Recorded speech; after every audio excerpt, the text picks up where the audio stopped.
Here we go, folks. I know we had some issues. I know in the past it hasn't always gone perfectly. But today we're going to try our hardest. Get shit together, folks. Put it together.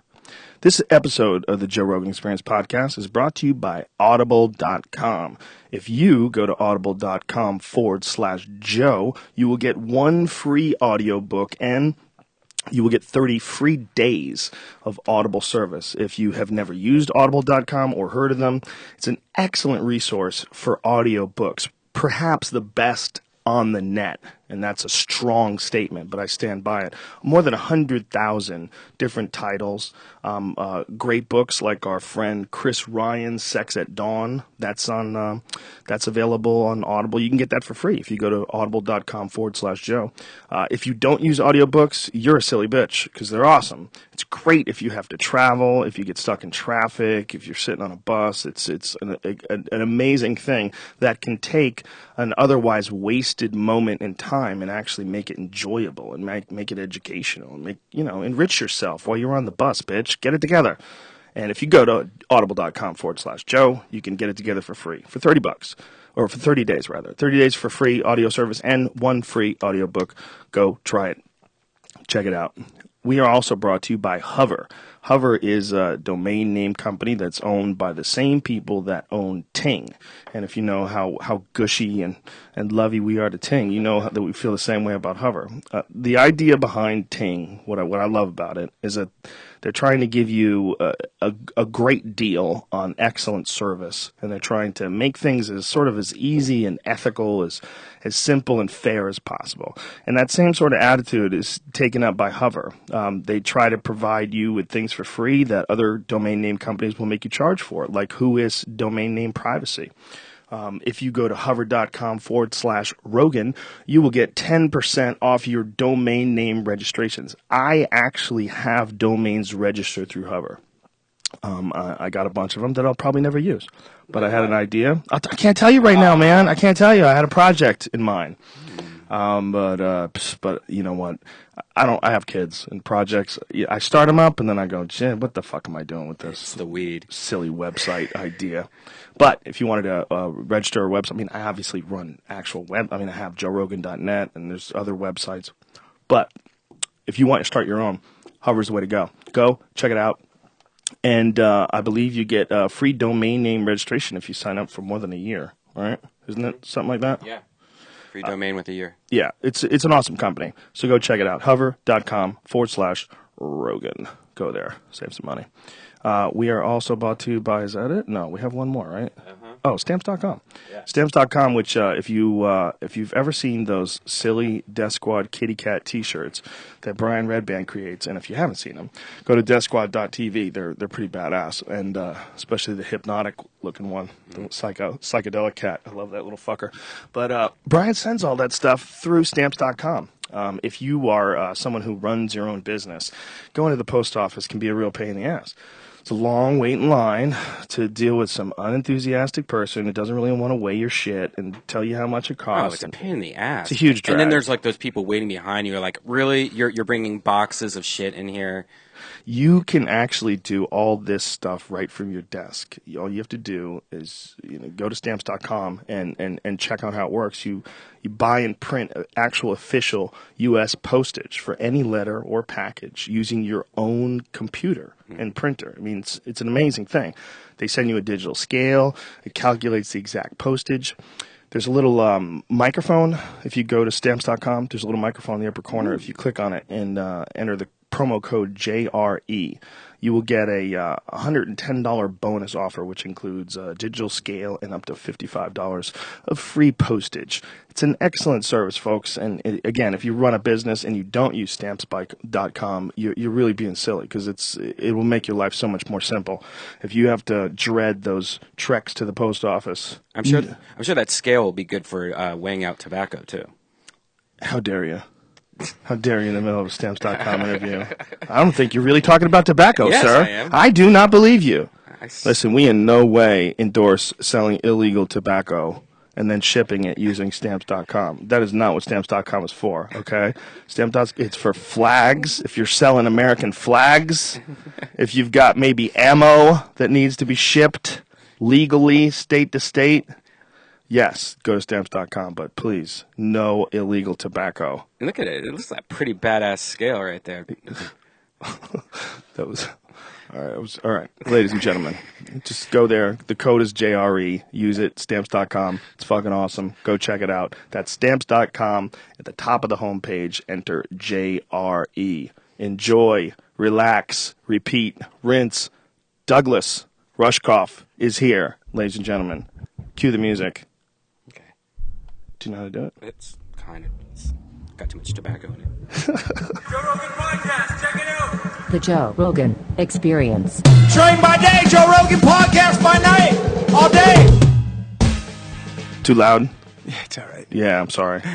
We have an adjustment thing here. If it's too loud, we can actually lower your volume. Where are you at? Are you this one right here? Yeah.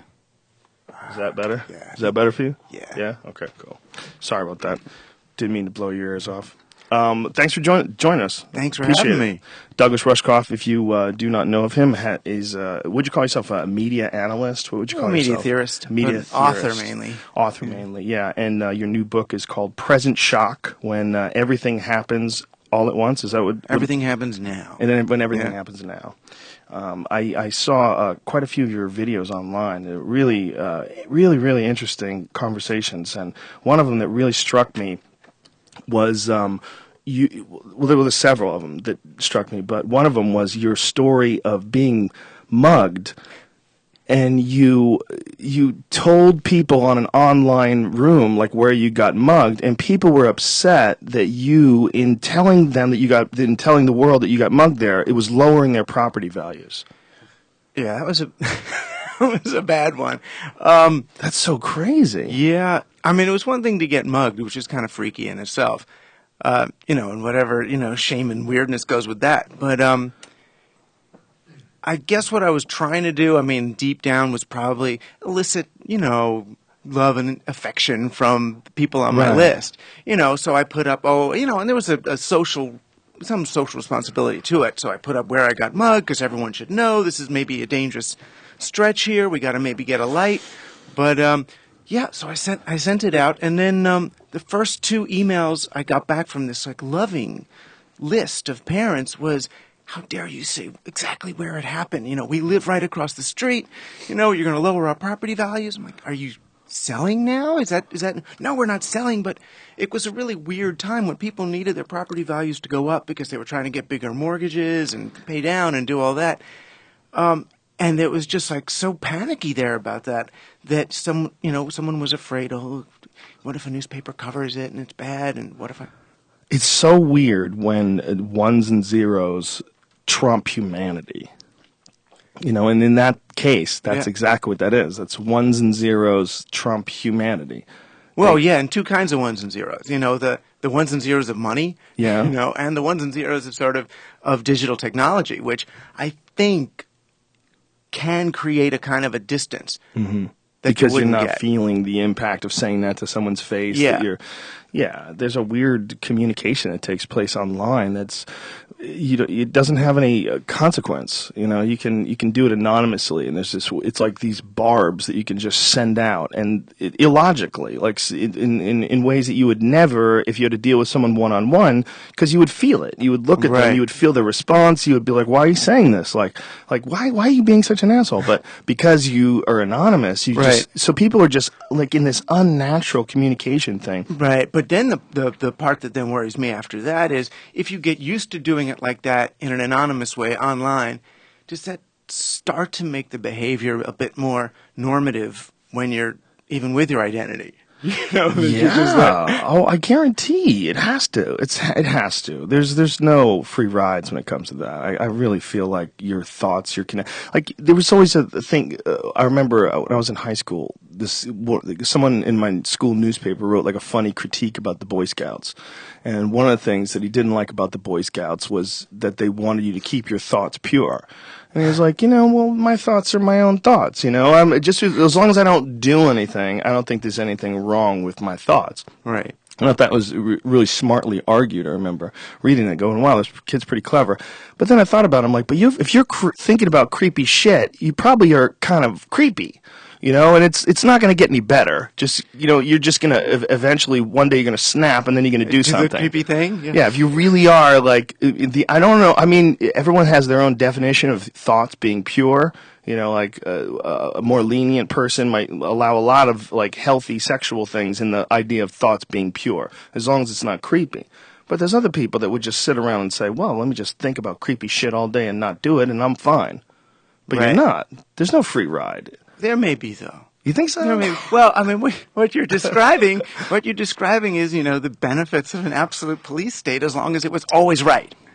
Yeah, that's no problem. Right? That's the problem. I mean, then you can always get your minority report, just in case maybe they're wrong. I'm not really subscribing to that. I'm just saying that you really It'd can't. be nice. You can't have really shitty thoughts and get through. And I think that if you're really shitty online, if you have those thoughts, even if it's only online, I really believe that negative energy is going to leak over. Genuinely shitty. I mean, it's just Yeah. how do you decide what's shitty and what's not? But yeah, no, it's people the meaner you are online without your face, the meaner you can be online with your face, and the meaner you can get in real life. Yeah. Until you just got mean people. Do you investigate people's Twitter? Like if someone says you something weird on Twitter, do you go to their Twitter page and see just all their cunty shit that they write to everybody and go, oh, they're just a crazy guy? Well, I will admit, I focus way more on the cunty tweets and emails and things than on the ones that are Positive, loving and supportive. positive. I'll get like 10 emails. Oh, your book was great. Oh, I loved it. You've changed my life. My children, worship at your altar.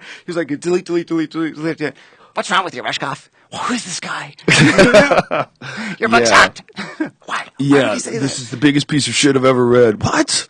And you can, 1,000 people loved it more than life itself. Right, but I'll spend the rest of my week trying to convince this one guy. Oh, no, you don't. Why I'm not a bad guy, why the book is actually okay. Oh, you got to learn the internet. Yeah, well, now it's too many. That's newbie.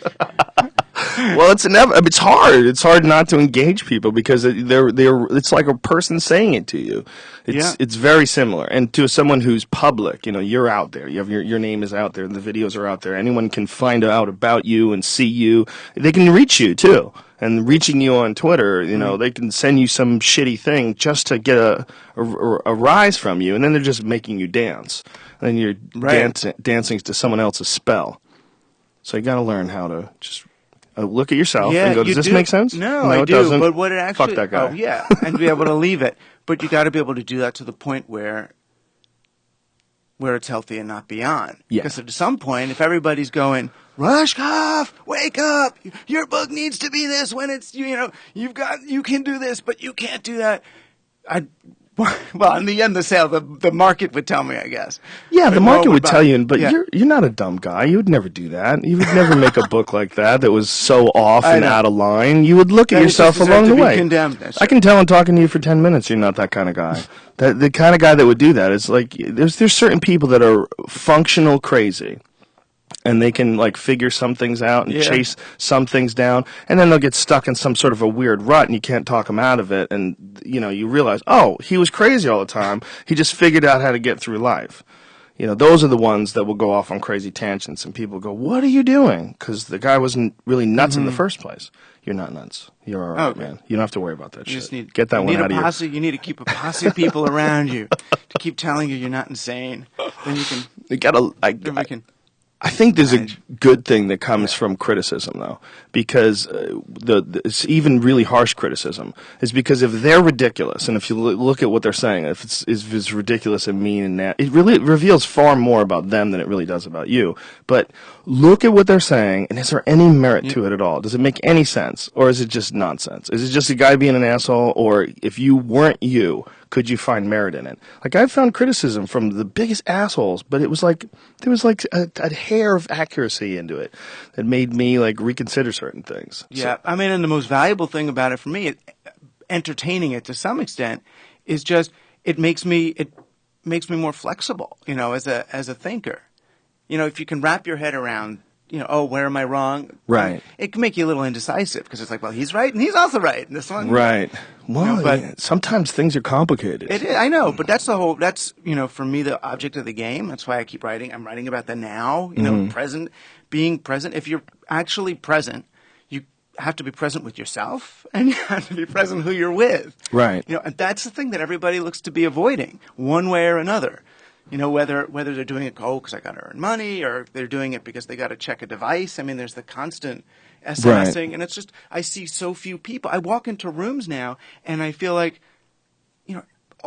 I don't feel like I'm in a room with these people. There's no sort of social cohesion. They're not really present. They're each in their own little segment, Interconnected with the internet and their friends. And then not connected with each other. I'm a net fan. I've been since late 80s. I've been, pro, boing boinger, cyberpunk type person. But, I keep feeling like rather than using these things to reach out to other people and connect, we're using these things for business. They've gotten super aggressive. The behavior's gotten way worse. And I don't even think it's our fault. I honestly think it's in these cases, it's because we're living on this an operating system, an economic operating system that just needs to feed off the net when it should be our space, not the economy's space.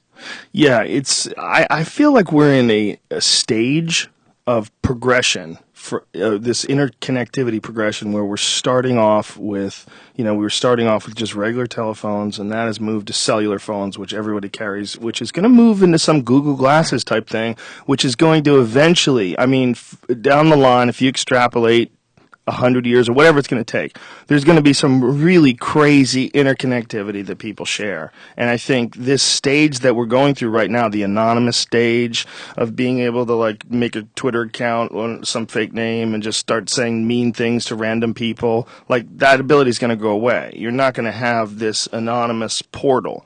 I just think if you look at the way things, I feel like the way I look at the future is the thing that's going to be really scarce is secrets.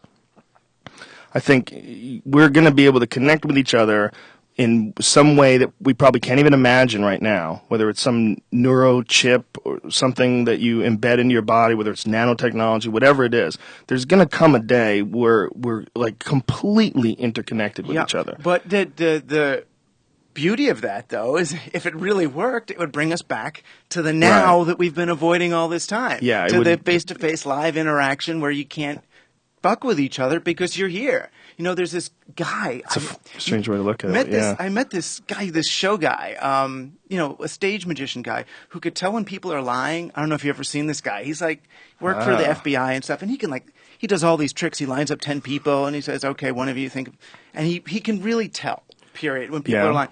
And I was thinking, if he can tell that people are lying because he's got this talent, it means that on some level, we all know, we all have that ability, right? So we all on some level know when the other one's lying to us. So it's kind of been, if you're actually in the moment, it's all exposed anyway. Yeah, I think there's a weird feeling that you get when someone's being deceptive. There's a weird feeling you get where you're you sense a disturbance when you're communicating with them. But you can't put it in a tangible. There's nothing you could say, it was X amount of weight. So here, I know this is a real thing. Here, I put it on a scale. But there's some weird thing that happens when you're with someone. You can tell if someone's upset at you and not saying it. They can be saying all the right words, but there's a coldness or a lack of warmth, or there's a little something. Funny, I wrote about those women in what's it called? The Housewives of Orange County. I got obsessed with them because they were just having all of these awful disagreements all the time. And young communications guy, I'm trying to figure out why is their communication breaking down? And right, so this is what I do. So I know, I concluded in the end that it's because they've put so much Botox in their faces that they can't actually execute facial expressions in an honest way anymore, in a way that the other person organically can react to. Oh, my God. So these women, in trying to kind of freeze time at age 29, ended up making themselves inaccessible to the now that they're in. Wow. Because, you see one who'll say, my daughter, I think she might have cancer. And the other one's like, oh, I'm so sorry. But she's frozen in a smile, right? So then they go to the first one and she says, I can't believe I told her my daughter, has cancer. And the other one, she says she's sorry, but I can tell she's not.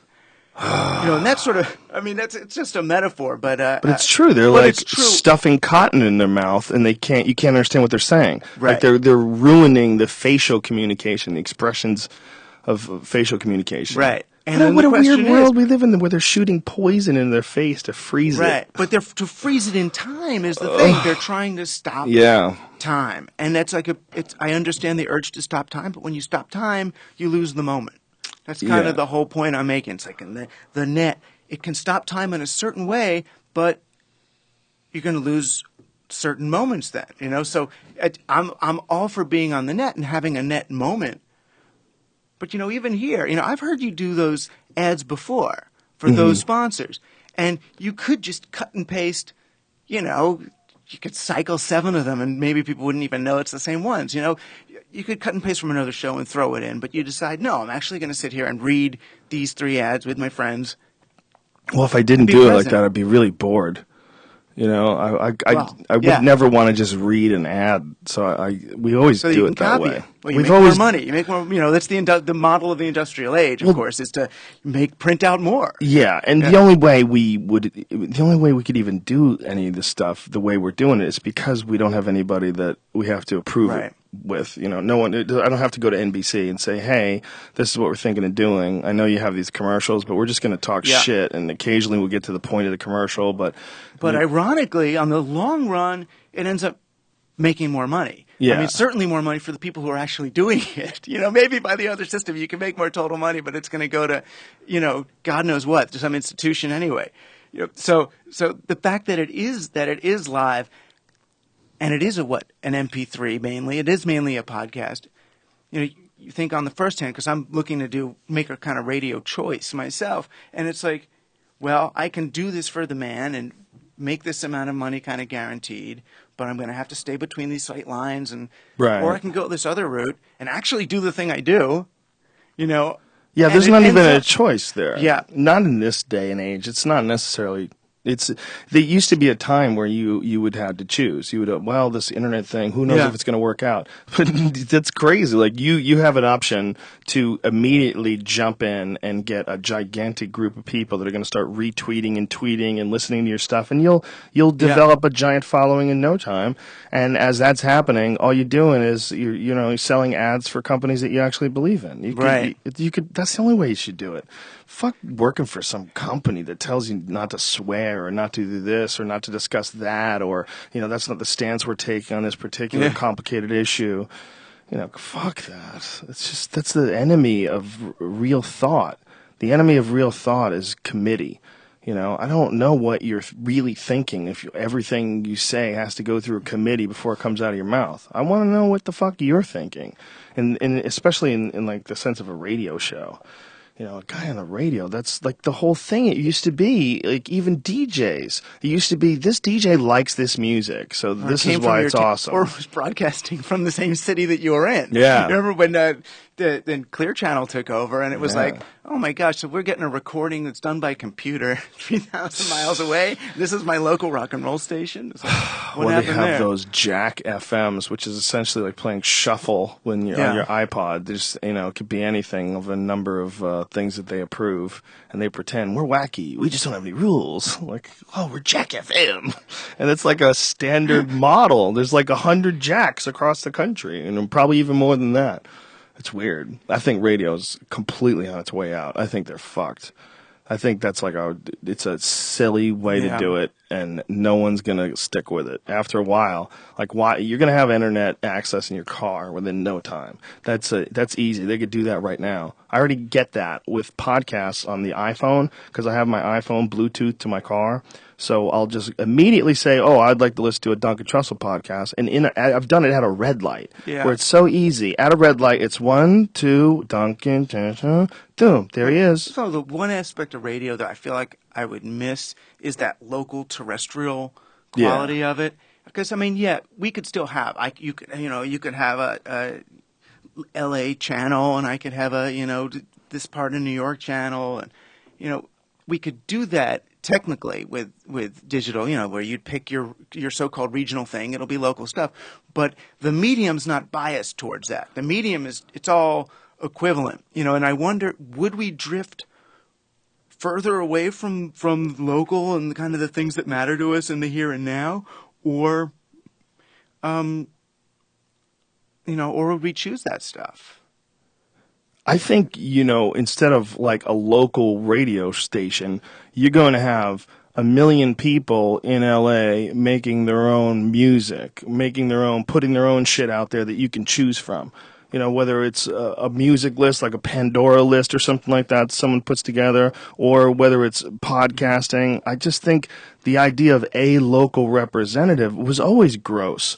It was always gross. Wolfman Jack was always gross because for every Wolfman Jack, there was a million other dudes that probably had interesting ideas as well, and they had no outlet. So you have one guy has this outlet from this particular time. That's crazy. That idea sucks. The idea that we're dealing with now is way better. It's like a billion outlets, 6 billion outlets, and there's no local anymore. There's people that are in that town that'll tell you about things, but everyone's more connected than ever before. Right, and because they are, the economy as we know it also has to go away too. Right. Once you have 6 billion people doing podcasts, and you got 2 billion left doing farming, it's like, where did all the businesses go? And you also lose those iconic figures like the Wolfman Jack or like Howard Stern or I think you could still choose. You would just have major.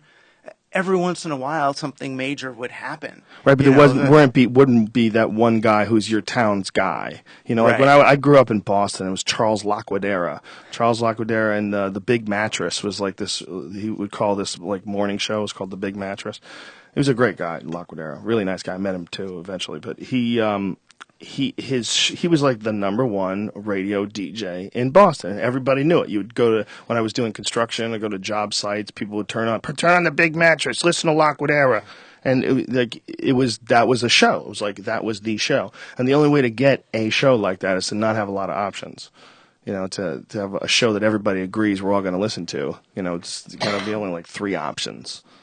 Disco? No, we're not listening to disco. There wasn't like the internet quality options. That changes the whole game. Like, there's never going to be a CBS radio on the internet. It does, and it will, and it's going to replace everything terrestrial. Yeah, in that sense. So if we're saying everything's going to be replaced, everything terrestrial is going to be replaced. First it's radio, then it's other stuff.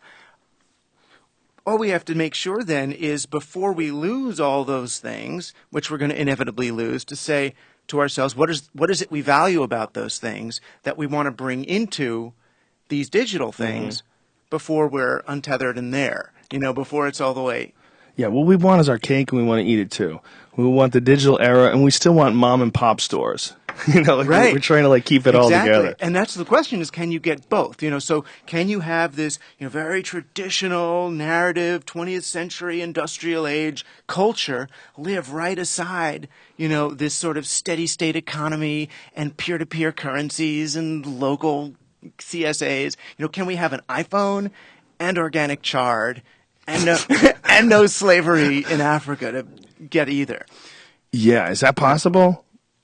I'm hoping so. We move towards it or not, It seems like that's what a great percentage of the world would like, but we've made shockingly little progress in moving towards that potential utopia. Right, but if as long as we got a hope or try to envision, I would say okay, but this shift that we're undergoing now from an analog era to a digital one is a bigger shift than just that. Yeah. There's a whole different digital media environment that we've gone into. So we've gone into this from this time is money, expansionist economy, live by the clock universe to one that's potentially asynchronous. That's just off that thing. I remember when the net first came up, it was people in Austin and slackers and cyberpunks. The idea was that the net was going to give us more slack. Right.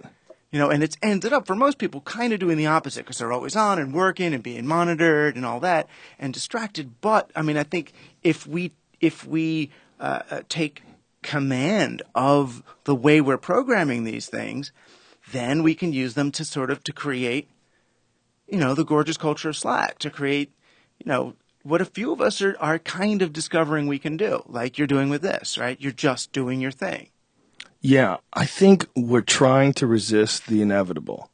And that inevitable is a symbiotic computer relationship. There's going to be some sort of biomechanical connection. Says one man talking through a microphone to another man with headphones. To a million people listening in their car or wherever the fuck they are. Asynchronously, Yeah, right. I really don't feel like we can stop that. It seems like the things that we got so excited by as these higher functioning primates are these new things that we've created that input us or give us input in a way that our body's completely not designed to get. Like through your earphones, like listening to a podcast, like a computer itself, the ability to watch a video, the ability to go to the movies. It's all this is the stimuli that's coming at us. It's just we're not designed for it. But it's reconfiguring itself to be as seductive as possible. Yeah, well, right, because it's not. That's what it's for, right? It's to seduce us into itself so that the companies behind it can make money. And because we move constantly in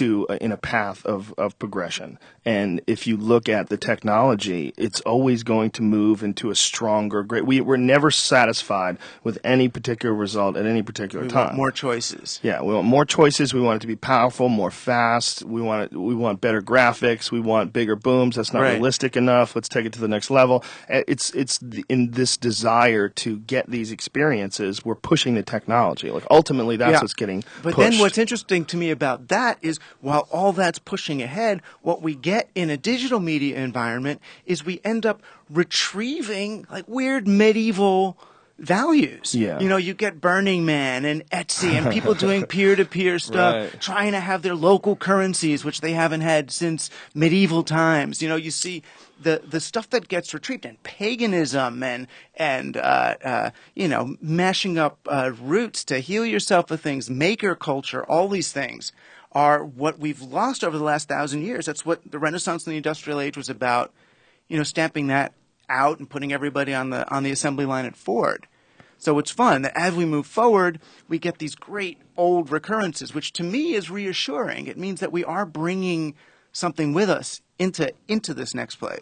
I think it's also that the current system is so flawed that people are willing to try anything, and that they're actually actively thinking about what can we do differently? Can we make a local currency? Like, right. Yeah, no, and which is interesting. It's like the two places I've gotten emails from in the last many years of people doing social currencies are either from a place like Ithaca, New York, where they're doing it because they're just, you know, strange and trying to try something weird and good, or like Lansing, Michigan, where there's no GM plant, there's no bank that's going to give money to a factory to open up to hire people, and they're desperate. They're like, well, I've got skills. I know how to fix a refrigerator, and they have needs. So can't we just make an economy that way?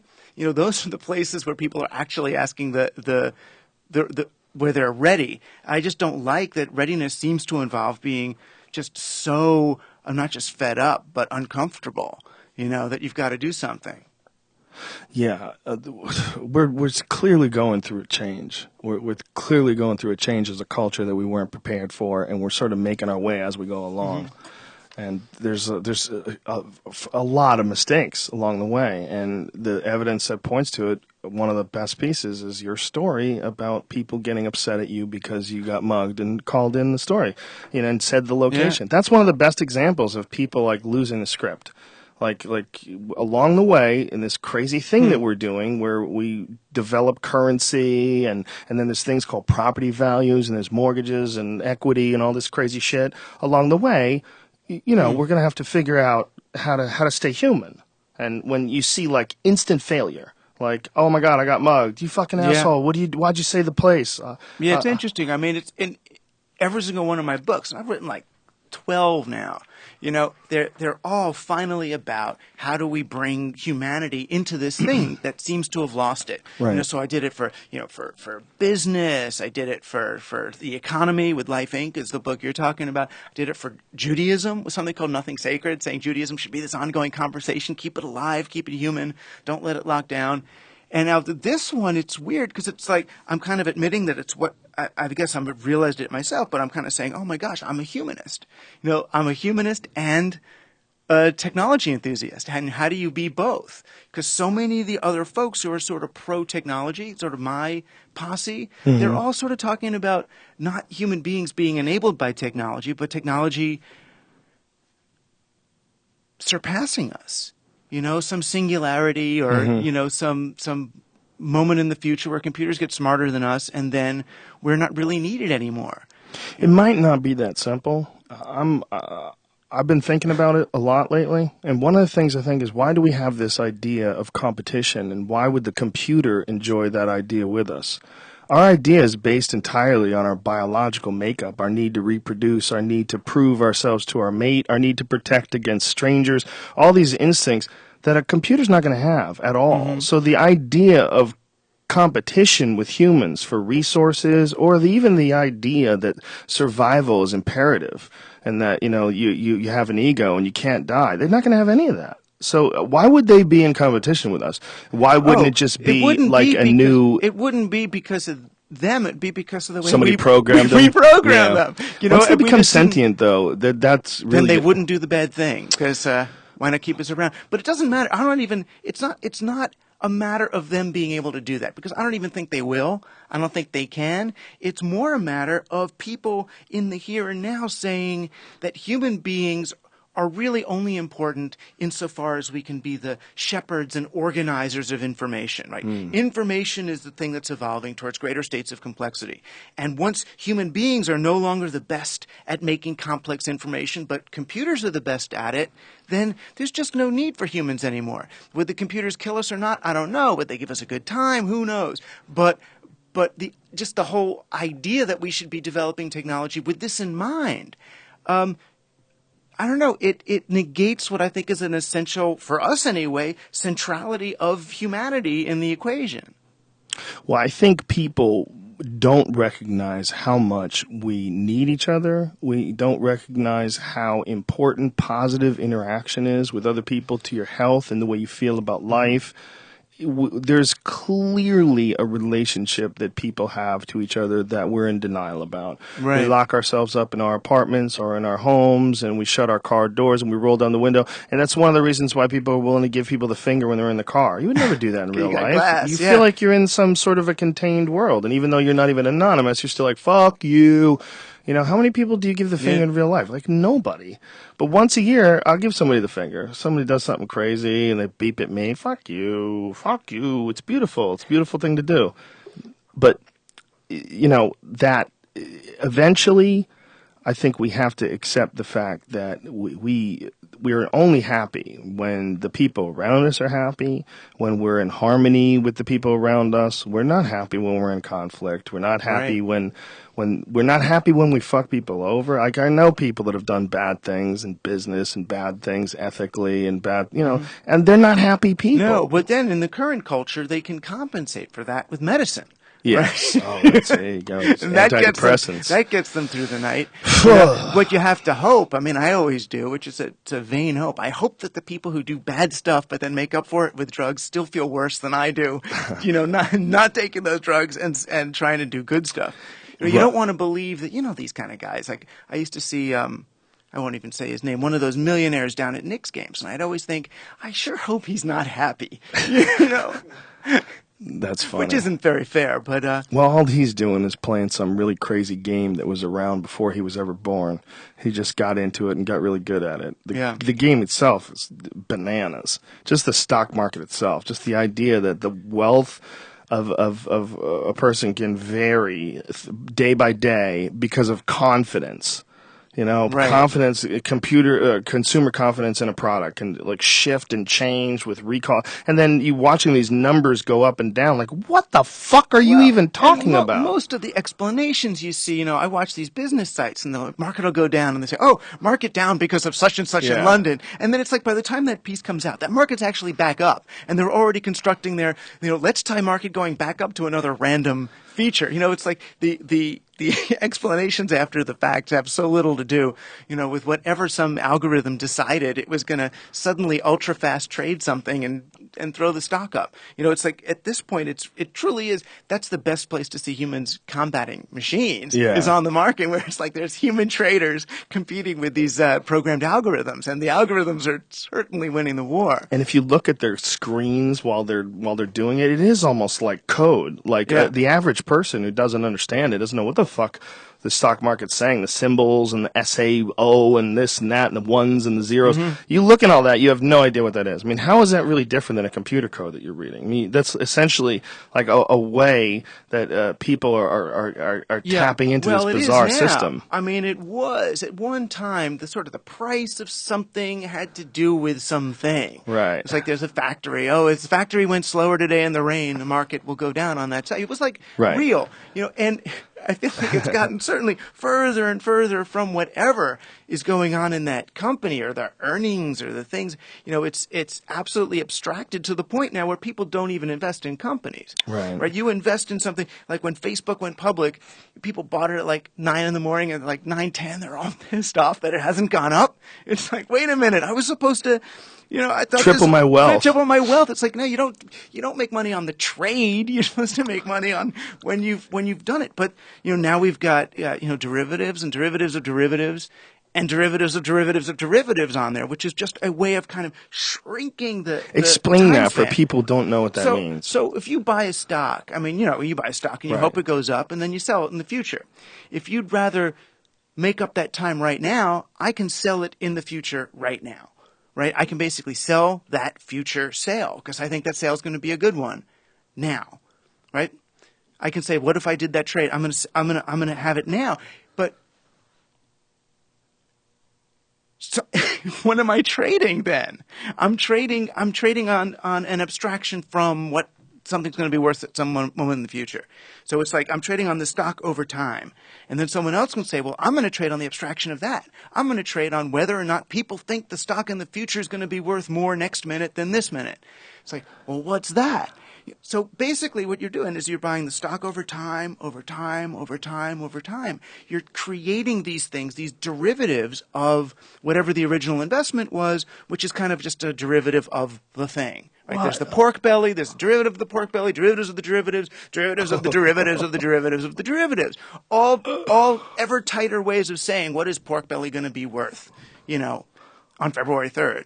Why is that legal? Well, it's legal because because the economy requires it, right? We have a kind of money, right, that has a clock in it. It's lent into existence and has to be paid back more than got lent out. So our economy needs to expand by hook or by crook somehow.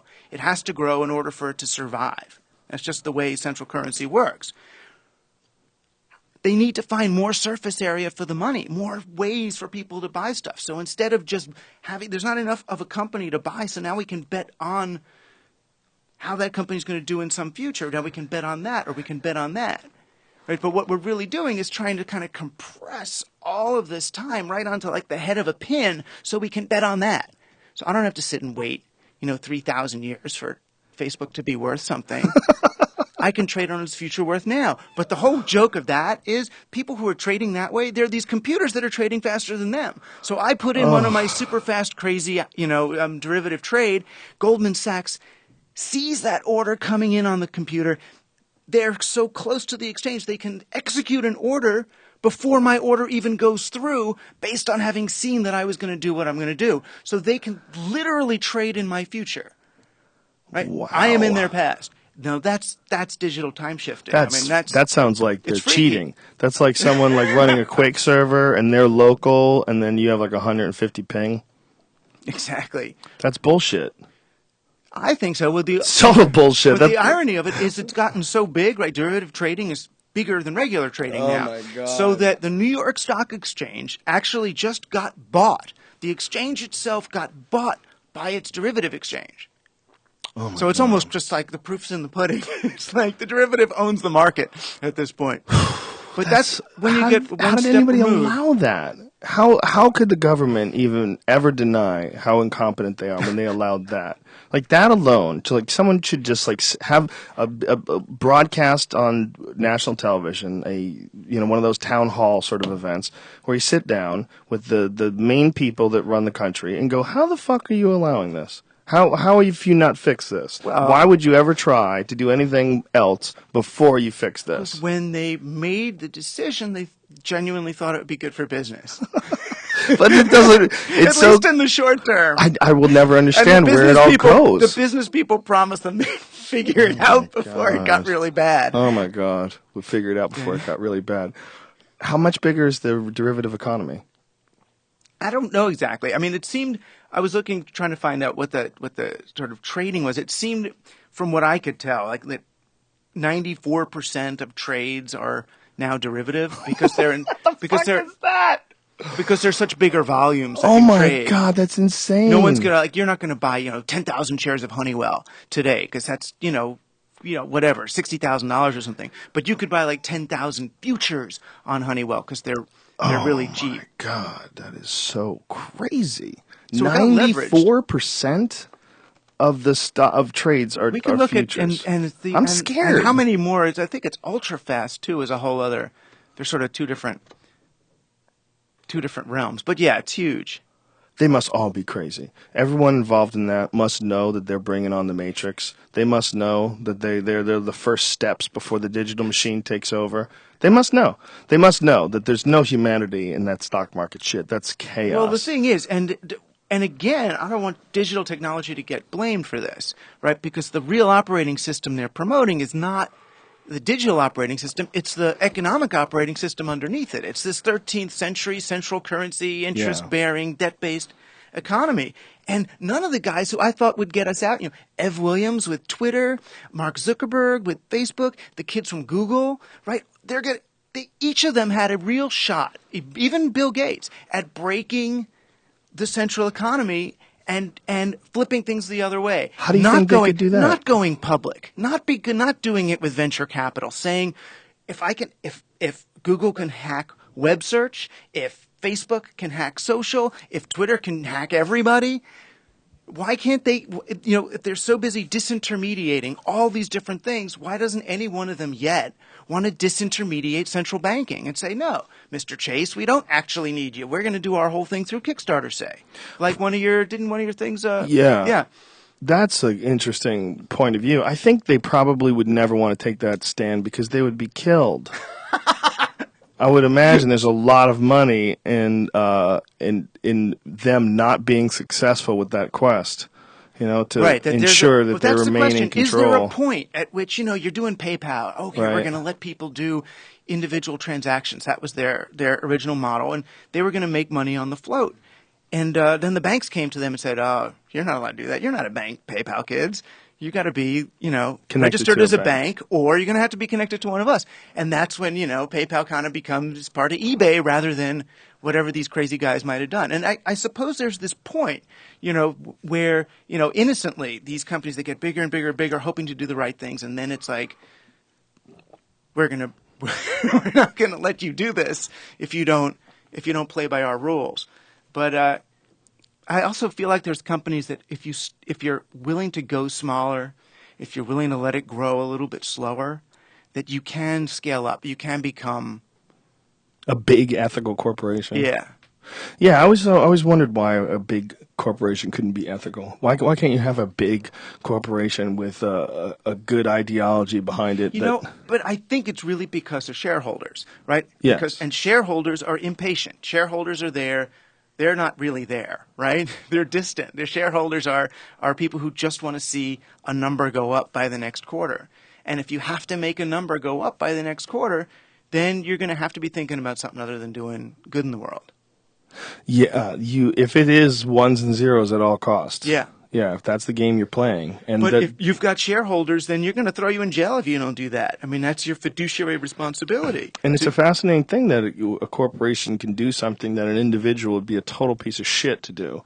If it was one person that was involved and this one guy, what he did was he gave the loans to the third world the countries that they couldn't pay back. He went over there, monopolized their natural resources himself, dug the oil line himself, polluted the river himself. Raped and killed the villagers himself. He'd be like, Jesus Christ, lock that fucking guy in jail. He's making people work for $5 a week. That guy, there he is. There he is. Hold him down. But because it's a corporation, you're like, well, they're making money for their... Exactly. And how many people who, on the one hand, will read, Good Magazine or something, or listen to us and NPR and be all sad about that stuff, still has a 401k plan with stocks in the very companies that are doing those things. So who are Yeah. they? They're the ones who actually own the company. They're the shareholder who wants the thing to go up so they can send their kid to college.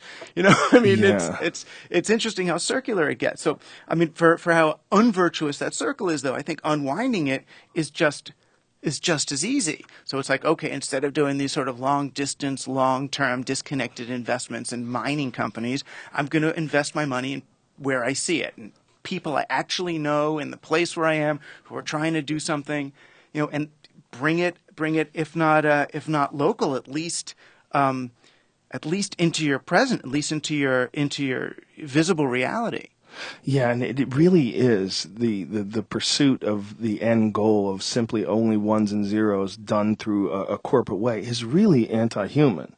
I mean, that's the real anti-human aspect of it, is that it will engage human suffering as long as it's willing to extract ones and zeros from that. Like it Right. calculates how much human suffering are we willing to cause, how much devastation to the environment are we willing to cause, Right. how much, Which is why then the question becomes, I mean, in the nightmare scenario then is you invest that into technology so that your robots, no, they're not in competition with us, but they are playing the corporate program. They have no Right.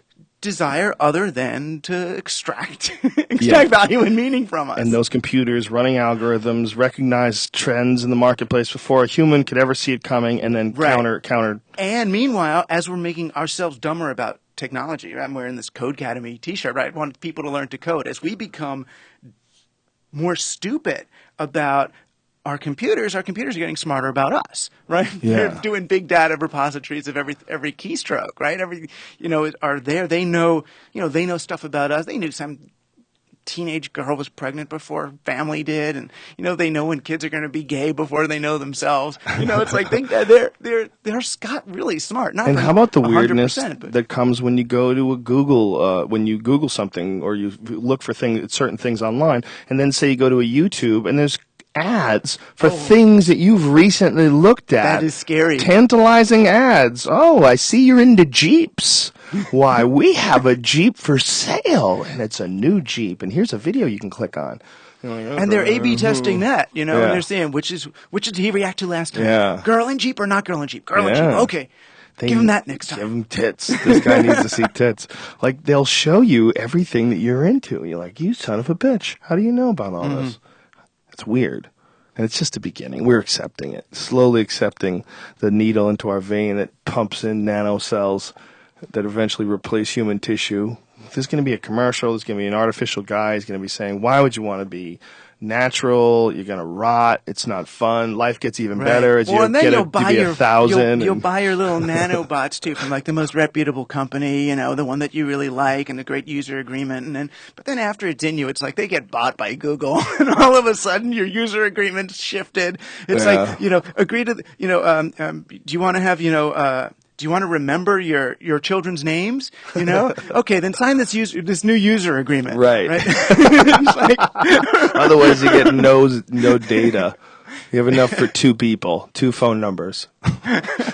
your 911 emergency Yeah, just like call. your phone. Like your Emergency phone, calls they won't, only. if it's not registered, it only lets you call 911. Yeah. That'll be the same thing. Well, you should have paid your bill, Mr. Rushkoff. I don't know you why go. you didn't want to pay your bill.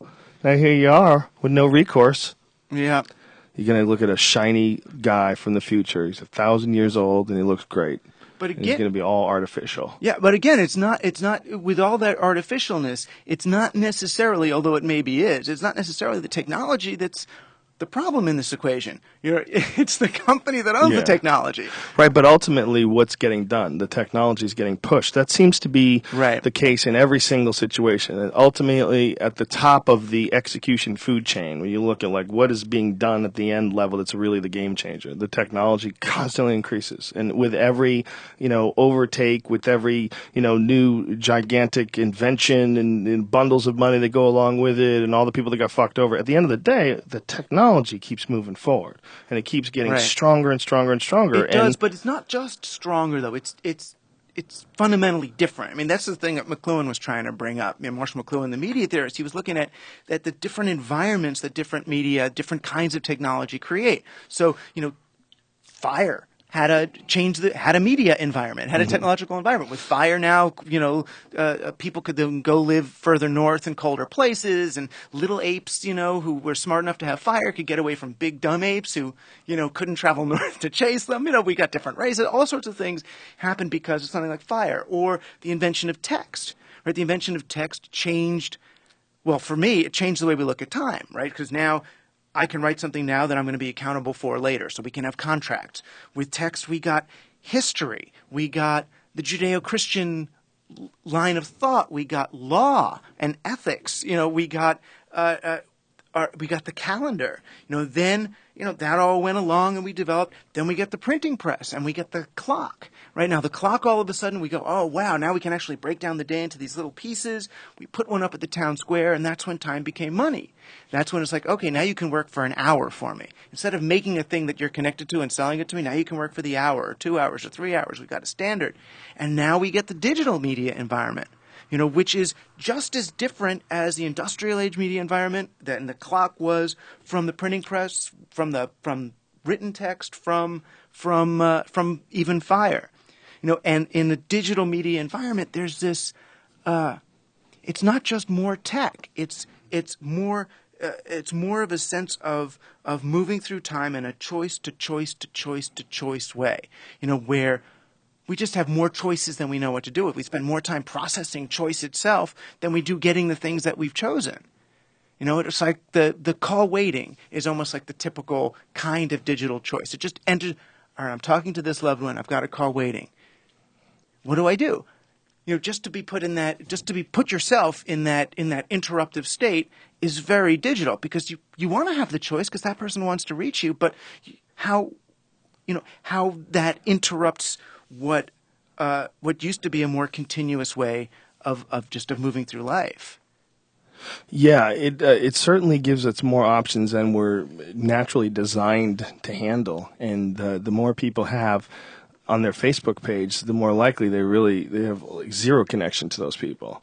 The idea, right. I mean, like we're designed for Dunbar's number, right? 150 people. Yeah, and you get 5,000 people on your Facebook page. Who the fuck? What does that mean? Who are these talking people? to? Yeah. Right. Well, then you're marketing. Well, basically. But what kind of interaction are you really having? Well, it's not the same. It's not a human-to-human interaction. The other weird thing about Facebook for me, again, is how it compresses time. So it's like there are these people from like second and third grade. I'm finally 45 whatever years away from that.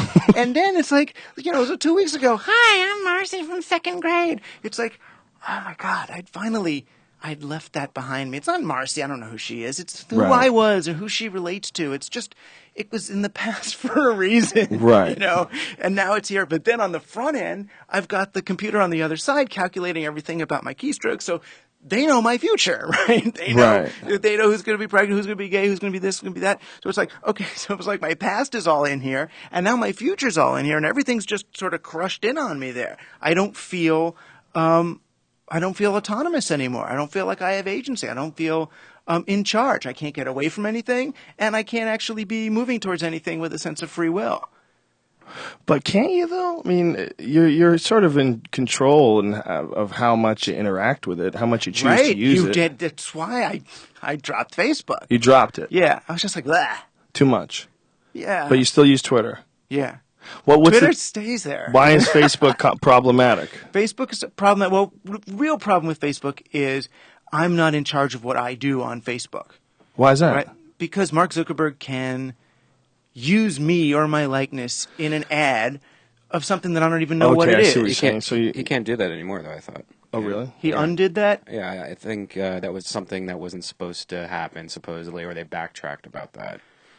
They do. They go 2 steps forward, 1 step back, 2 steps forward, 1 step back. It's sort of an ever-evolving user agreement. I mean, where the part that I had gotten concerned about was, I'm on there as an author, right? I'm on there, buy my book, love me, and like my ideas. I can't do that. I can't solicit the likes of other people, of readers, of people who I'm supposedly advising about this stuff, especially about sort of media ethics and integrity. I can't invite them to like my page when that very act of liking is making them vulnerable to marketing that's going to be passing through me beyond my control. Yes and no, because they're also providing you with this excellent connection with all these people that's available through Facebook, which is not as limited as Twitter with 140 characters. No, and I'm willing to pay for the privilege to reach those people, but Right. I'm not willing to have them and their likenesses used to represent things. I don't think that they understand that what liking makes someone vulnerable to.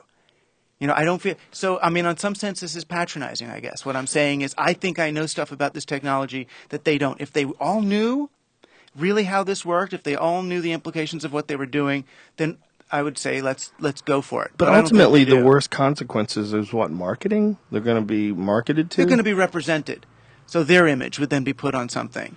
Oh, so no, I'm pretty sure I'm 100% sure they dropped they- that, right? Didn't they drop that thing of using their photos in advertising? Yeah, and, like and you're not for going to profit. They're not allowed to just take your photos and just go. Not hey, your photos. welcome to No, they're not Facebook," going to do it with your photos. That But was your you're talking about information? Pinterest, or you're talking about the photo thing they bought. I'm No, talking about I was sponsored talking Instagram. about stories. using. But for you were saying like using it I'm for saying about advertisements. sponsored stories and how they use people in a sponsored story. At least the day that I quit, at that point, it was nothing. Oh, you could turn that off, but yeah, that there's things like that are on, but there's ways to turn them off. I'm not. There are. I'm confused. There What are, is- but you what see, is a but- sponsored story? See, What but do you see, mean? people don't know. I feel like most people don't know, and just to be there, it just didn't seem like. And it also, because I so don't trust who they are and what they're about. I don't trust them as a company the way I want to trust the kinds of companies I let get bigger and bigger and deeper and deeper into my lives and eventually put probes in my brain. And Do you not trust him because Justin Timberlake played him in a movie? Is that he part played of it? the other one. No, He was played it- the other one? He played Sean. He played the good guy. No, he played. What's the MySpace story, and how much of it is about coke and whores? right. Is that, Oh my is that what God. happened with those guys? Did they just take that It's a money and go Timberlake thing crazy? now, right? But if you're going to take Facebook, if you're going to say I don't trust Facebook, you can't trust Twitter, you can't trust Google, you can't trust any of the stuff No, you use but nowadays. I'm aware right now. I'm aware of the ways that Twitter is broadcast. I feel in control of how I'm tweeted and retweeted. I feel Twitter's like, almost worse though because they're actually to the point where you try to go back in time in your timeline, you can't. There gets a cutoff point where you can't download your own tweets unless you know the exact link didn't of that, they end that up? input. Didn't they end up giving you your history? They said I still Yeah. can't do it Oh, you on still mine. can't. And that's the same with like Twit pics or all these photo ones. Like some of So them. now you're saying that. So which is okay. You're Yeah. saying that you want if you're going to do tweets, you want I should have in access to addition them. for your free tweeting, you want them to maintain an archive of you and everyone else forever. Well, I personally don't have a problem with it, but what I'm saying is that's kind of more ridiculous to me than Facebook. The Nah. fact that I can't even access stuff that I've No, Yeah, I mean that's you can two if totally you save it or different whatever. issues, though. The thing I'm concerned about, I mean, this is what in the book I call it digiphrenia. I feel like the problem with digital for most people is not this idea of information overload, that there's too much stuff coming at them, but they can't maintain more than one online persona simultaneously. That there's too many sort of individual instances of us, and if you're going to have different instances of yourself, even your email inbox is an instance of a sort. If you're going to have all these different things out there filling up or interacting, you want to be damn well sure that you're in charge of each one of them. Mm-hmm. And I felt like Facebook was now doing things on my behalf. It was like one step of control. Well, you make a very good outside. point in that having more than one version of yourself becomes very problematic, especially if you're involved in any real. I mean, I'm sure you probably interact with quite a few people every day, and to do that on Twitter is semi-manageable. To do it when you can, but to do that on Twitter and then have to hop over to Facebook too, it's like you should have one portal. One portal. At least one that. It was always said, because I didn't go to Facebook much, and I go there and there'd be like some relative, who said, "Oh, I just heard of your mom's passing." It was like 6 months have gone by before I found that message, and want to console them or whatever. It's just for me it was such an awful interface anyway that I was just losing stuff there. But yeah, I don't think it just has to do with I get more correspondence from other people, so I've got to limit it more than others. I think it really has to do with well, if anything, it's at least I'm the canary in the cage for what's coming for everybody else. I mean, people only used to get 1 or 2 emails, and now it's just streaming in for everybody. Yeah, if you send me something on Facebook, I don't read it. It's just to let everybody know, because they pile up. I don't have time to read them. So I'm with you in a certain way. I still use Facebook to put up links, but it's connected to my Twitter, and I'm pretty cognizant of that. Yeah. So when I put a link up on Facebook, I make sure it's short enough to fit into a tweet. Yeah. With a link. But at least with Twitter, I mean, you understand what you're putting out. You put out this little 140 things. It went to your people, and those words are out there. Right. It's like with a tool like Facebook, you don't really have the same sense of ownership over what's going on. And you don't actually have it, right? Your picture is used. Douglas went into Starbucks just now. Yeah, I could turn it off. So everyone should turn it off, So, right. So again, it's like I feel like it's a useful tool, but it's just part of the untrustworthiness of a good portion of the net. Yeah, well, I could see that with someone else being in control of the interaction, and someone else being in control ultimately of, like, when you sign a user agreement and you have all this information that you just sort of put up online, you're entrusting it to them, and in turn they're marketing it to you. I mean, it's a really clean relationship as long as they don't fuck you. But yeah.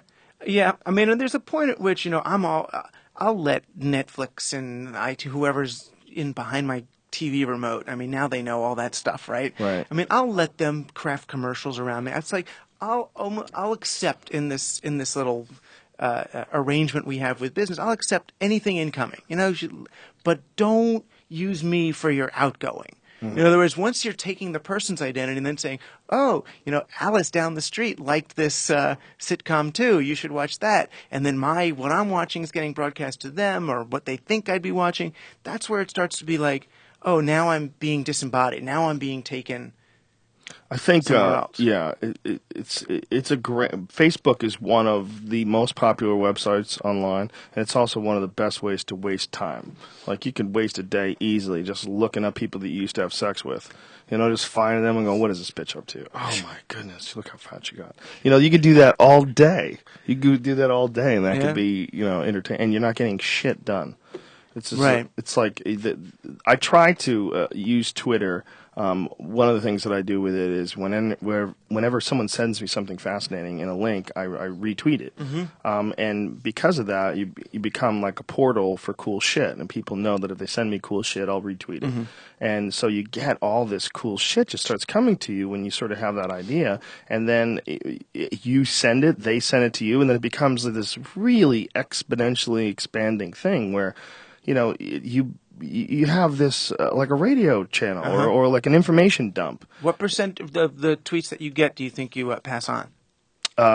It's not that high a percentage because it's not always. So you're a thin filter. Well, I have to look at it. I mean, if it's really interesting, I'll look at it. But sometimes they'll send you something you're like, oh, dude, that's nonsense. Like, what are you talking? Did you see where this came from? Like, you read the link and you're like, no, that is not Bigfoot in that guy's refrigerator. Shut the fuck up, man. Stop sending me this. But that makes you a reliable filter. Yeah, you can't just retweet things. But I do occasionally, if someone sends something really preposterous, I will retweet it just to see how people react. There's or if people get mad at me, I'll retweet it just to see how they react. It's just we live in strange times, man. It's the Twitter interface is a very bizarre one. The idea that you only give them 140 characters, and people abuse the shit out of that. Sometimes people send me like 30 tweets in a row, like explaining something to me. Like, dude, stop. Well, now it's all the.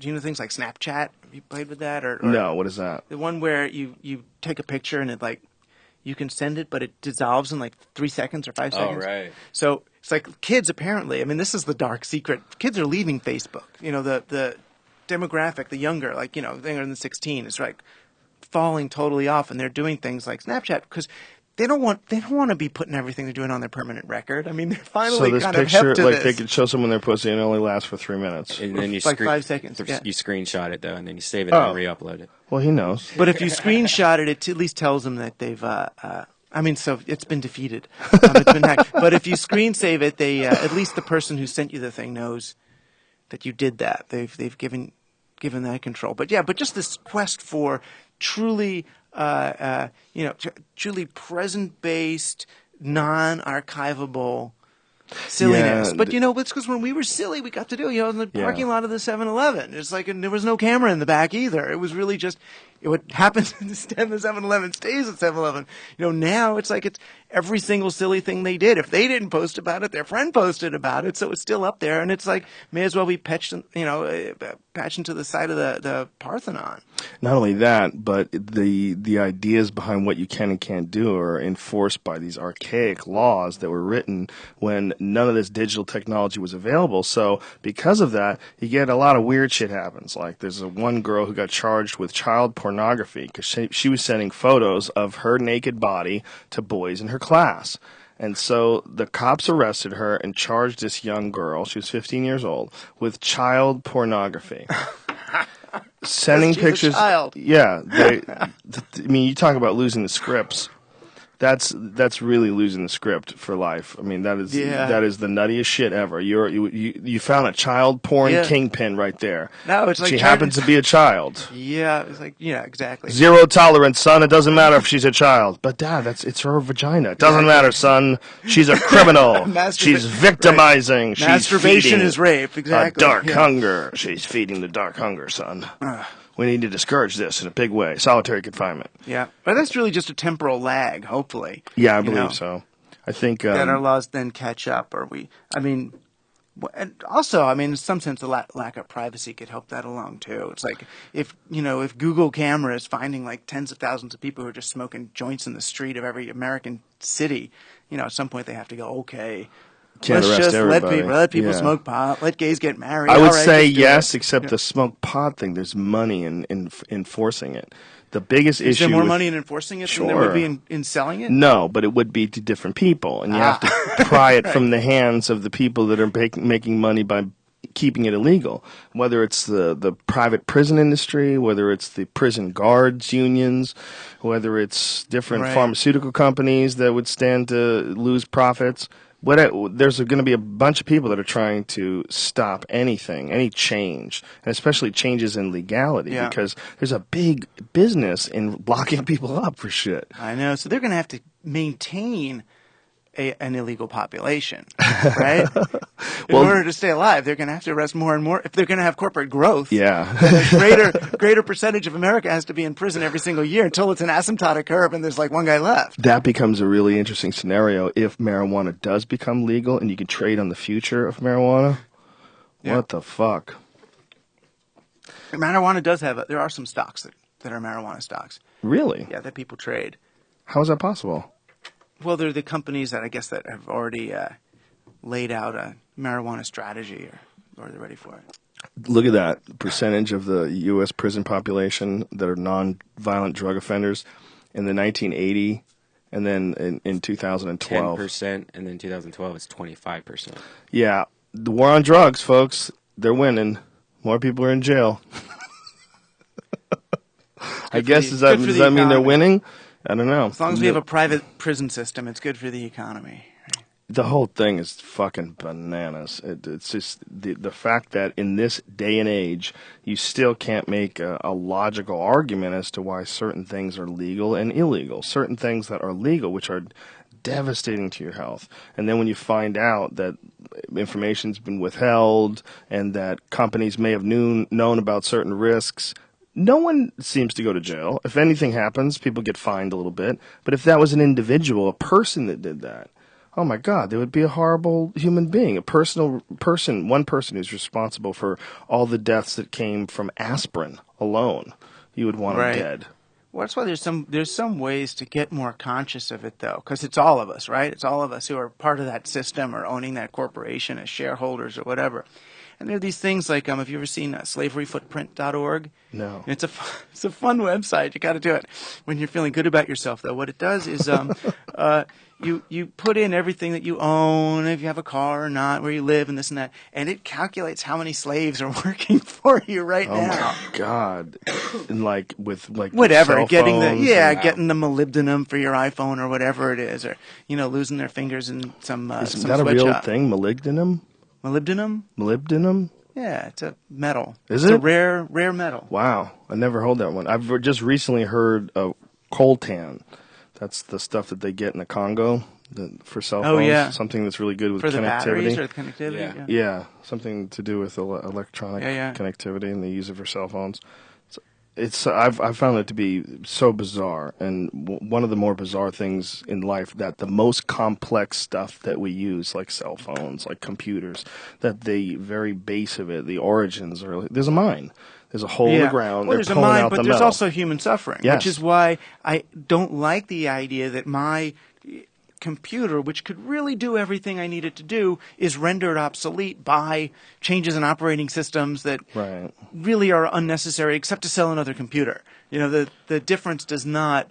But aren't they necessary because they're trying to continue to improve the product, and they're continuing to add more functionality? And I stopped believing that, or at least Really? at the rate at which they do. I sometimes feel like there's it used to be sort of Windows and Intel. That Windows would make a complex operating system so that you'd have to get the next Intel chip, and then Intel would create a tweak on that that makes you need the next the next Windows operating system. They sort of would leapfrog each other, and it feels like that with your iPhone does better things now than 3 iPhones ago, but what about all these iPhones in the garbage and all these people who Right. lost all this stuff? The amount of time compressed into one of these devices is really intense.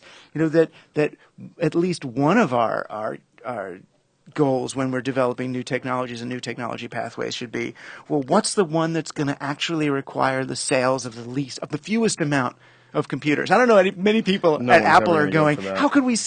how could we need to sell less computers so that people don't have to throw out these old ones? Have you seen those photos of Cuba, of the old cars?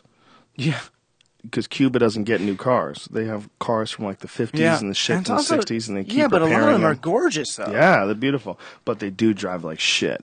That's the problem. If you drive like a modern day BMW and then you go back to one of those stupid Chevys from the 1950s, those things are dog shit. Oh, really? They brake terrible. They handle like a horse on roller skates.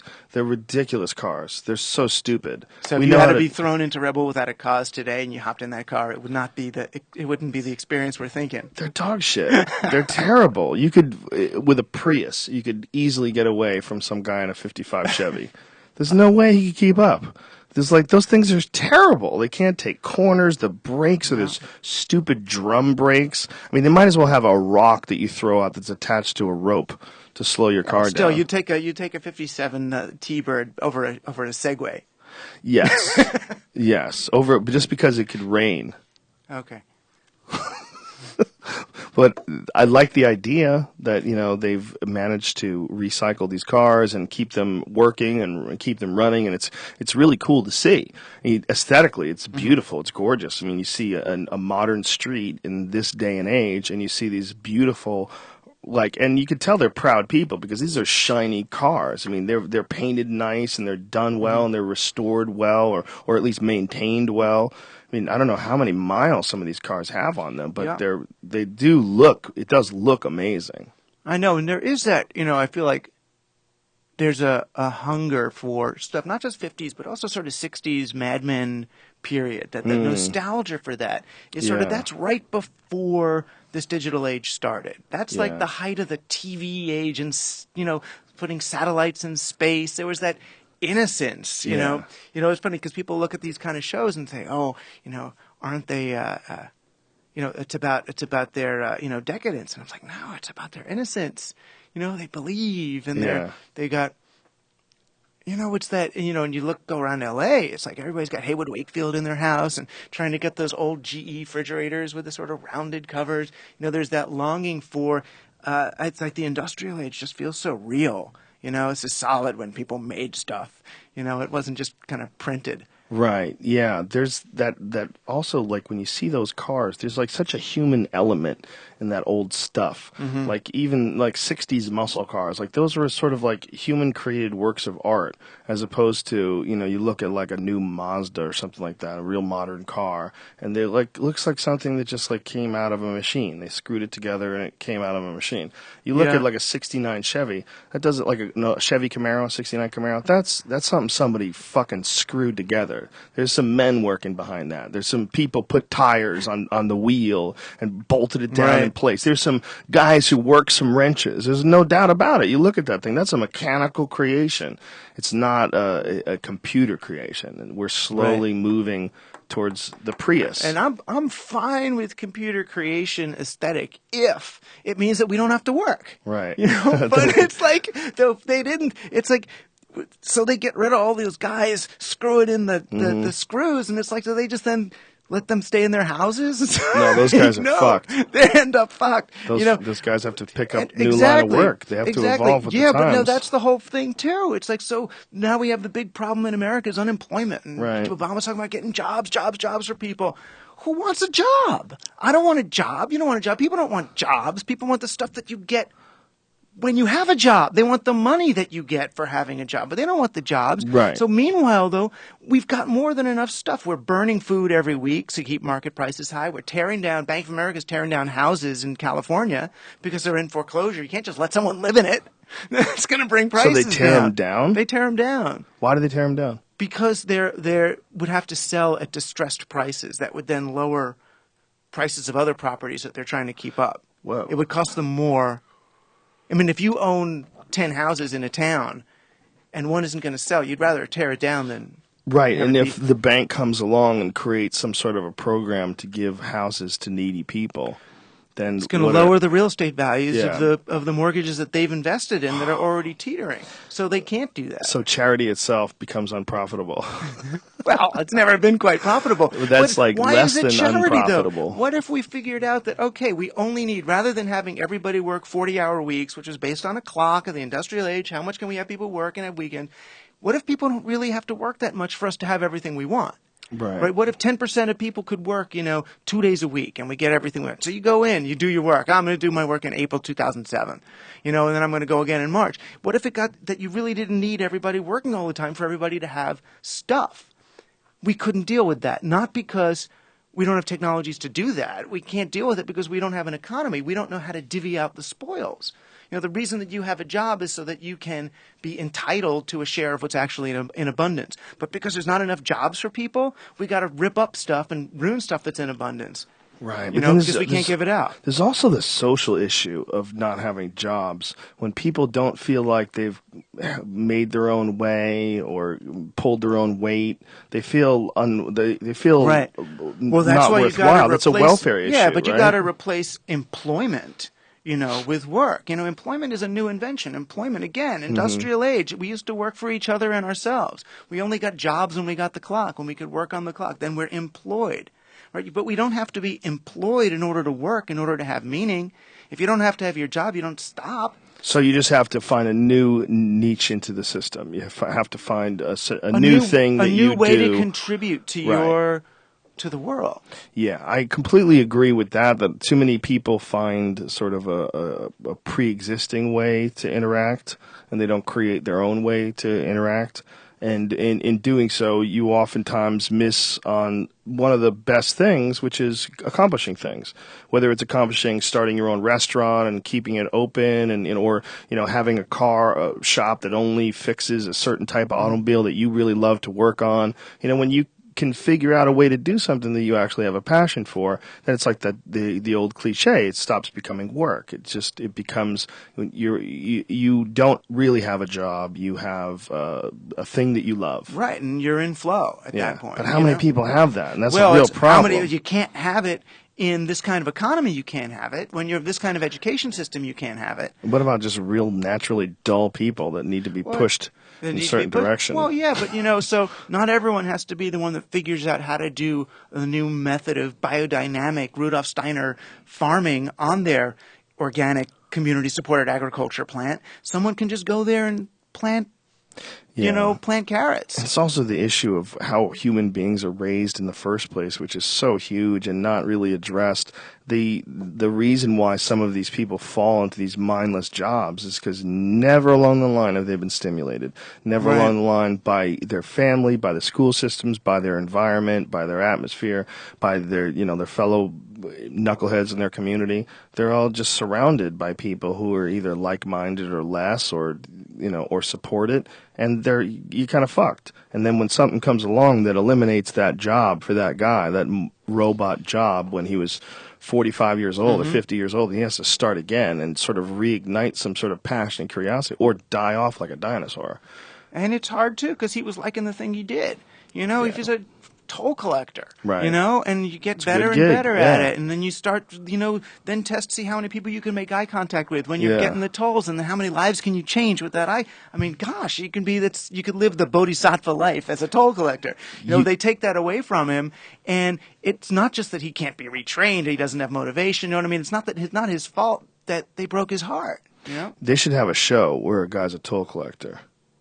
And just see how he interacts with people, and then give him projects. Like today, you're just going to casually mention your penis, and let's see how many people freak out. back to your reality roots. Yeah. That'd be funny. You have to do a toll collector. You got to do it pretty fast. Well, yeah. Well, that'd be a weird way to experiment how people interact when they don't have to. When it's really quick. How many people treat you like shit? How many people are like, how you doing? What's going on? Everything cool? All right, man. You take care. You're going to get a broad variety of the way people interact with you. I think that would be kind of fascinating. It wouldn't hold up as a series, right? But maybe as a 1 hour special. 1 hour special. The toll guy. Yeah. Just have a guy. And we have to do you break it up with we'll sit down. Little chairs, and then have a discussion about the last couple of ones that we've seen and what it really means. People love that fast track thing now, though. They don't want to pay a toll. They want to put that little thing up there, and they just go through. Like New York is one of the weirdest scenarios ever, because somewhere along the line they just decided to make people pay to get to the city. It used to be that they were paying to get the bridge built. But they paid that fucking thing off a long time ago. Every bridge got paid off a long time ago. But the revenue is so intoxicating, they just kept with it. We can't understand that in California because we don't really have a place. We could get anywhere. Those bridges were built, but now they got to all be rebuilt.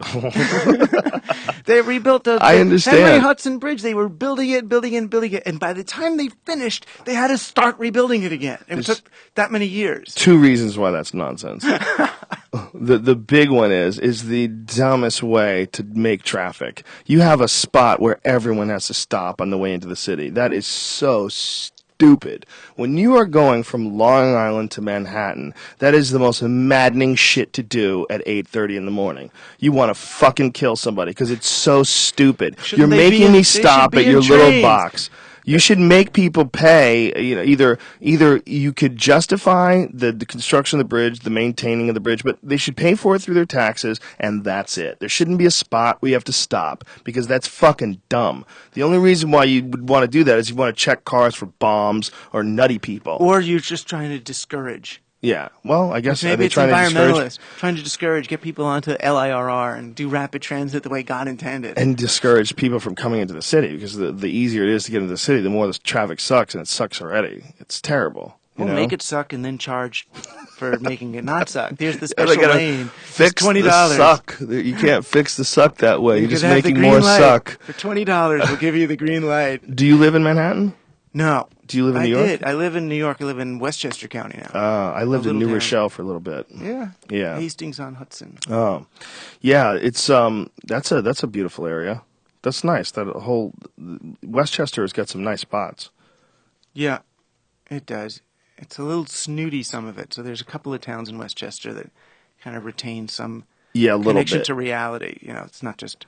Westchester's weird. It is. Though you'll be in a neighborhood where you're seeing these mansions with these giant lawns, and then you'll go half a mile, and you're in the projects. And you're like, whoa. It's not projects so much. It's a little more Jersey-esque. I mean, when you drive through Oranges, you get that sense. I mean, most of Westchester's pretty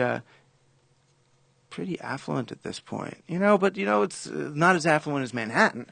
Manhattan's the most affluent in that area, right? Well, yeah. I mean, if you're inside Bloomberg's bubble, if you made it in there somehow, when an apartment was $1 million, now you've got $10 million of real estate or something.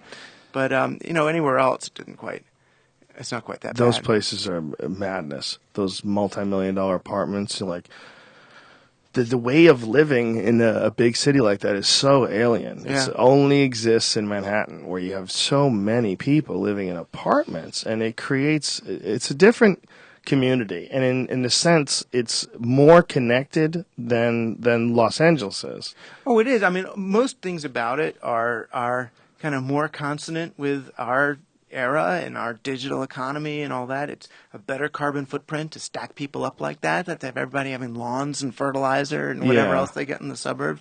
So, I mean, it's good on most of those levels. It's just New York itself is so crazy expensive, through God knows what sort of real estate shenanigans are done. That's what sort of then, for me, colors the experience of urban joy there. No one is an artist or a writer of regular means could live there.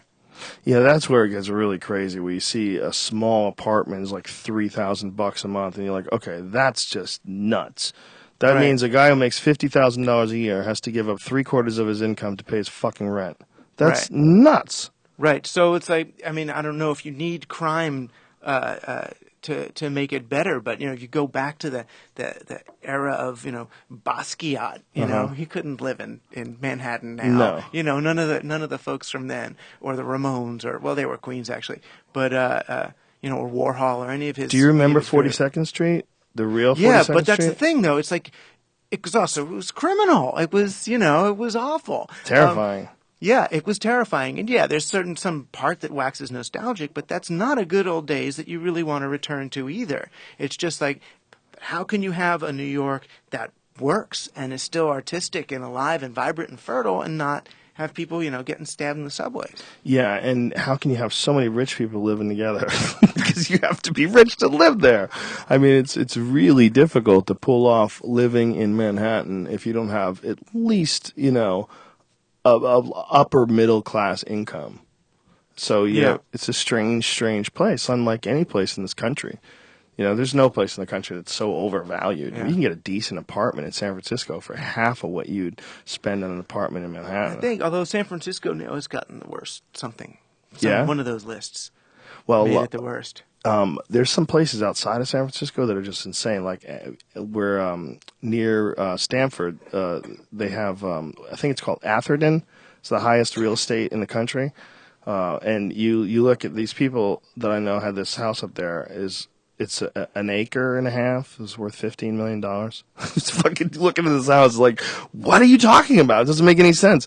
But it's like everybody in that neighborhood they're all tech people. They all made insane amounts of money in the various tech bubbles and booms over the years, and all that Google money's up there, and all that Apple money's up there, and there's just a lot of fucking people that have incredible amounts of cash up there. So real estate, they need houses. This is where they live. So real estate's through the fucking roof. Right. Like if you look at like, I enjoy doing that sometimes. Like, could I live in Phoenix? Let's see what the neighborhoods are like in Phoenix, and I'll go look at real estate in Phoenix for a goof. You look in Atherton, and what's $11 million? You're like, get the fuck out of here. That's $11 million? Well, they got to be, bike distance from Facebook or wherever. Yeah. It's an amazing bubble of money. This a strange one, a really strange one. Because again, you go a mile over, and we've stopped at this Wendy's, and it was like a really sketchy Wendy's. Like, we know, like, this place is kind of fucking dirt baggish to be a mile away from a $15 million house. Like, it's so strange. Well, there's no middle anymore. Yeah. That sort of got spun out in the spin cycle at the end of the end of this industrial age here. Well, you can't say there's none, but I mean, there's certainly a diminished. Very little. Yeah. Very little. But, like you're saying, though, if that lower 98% or 99%, whatever it is,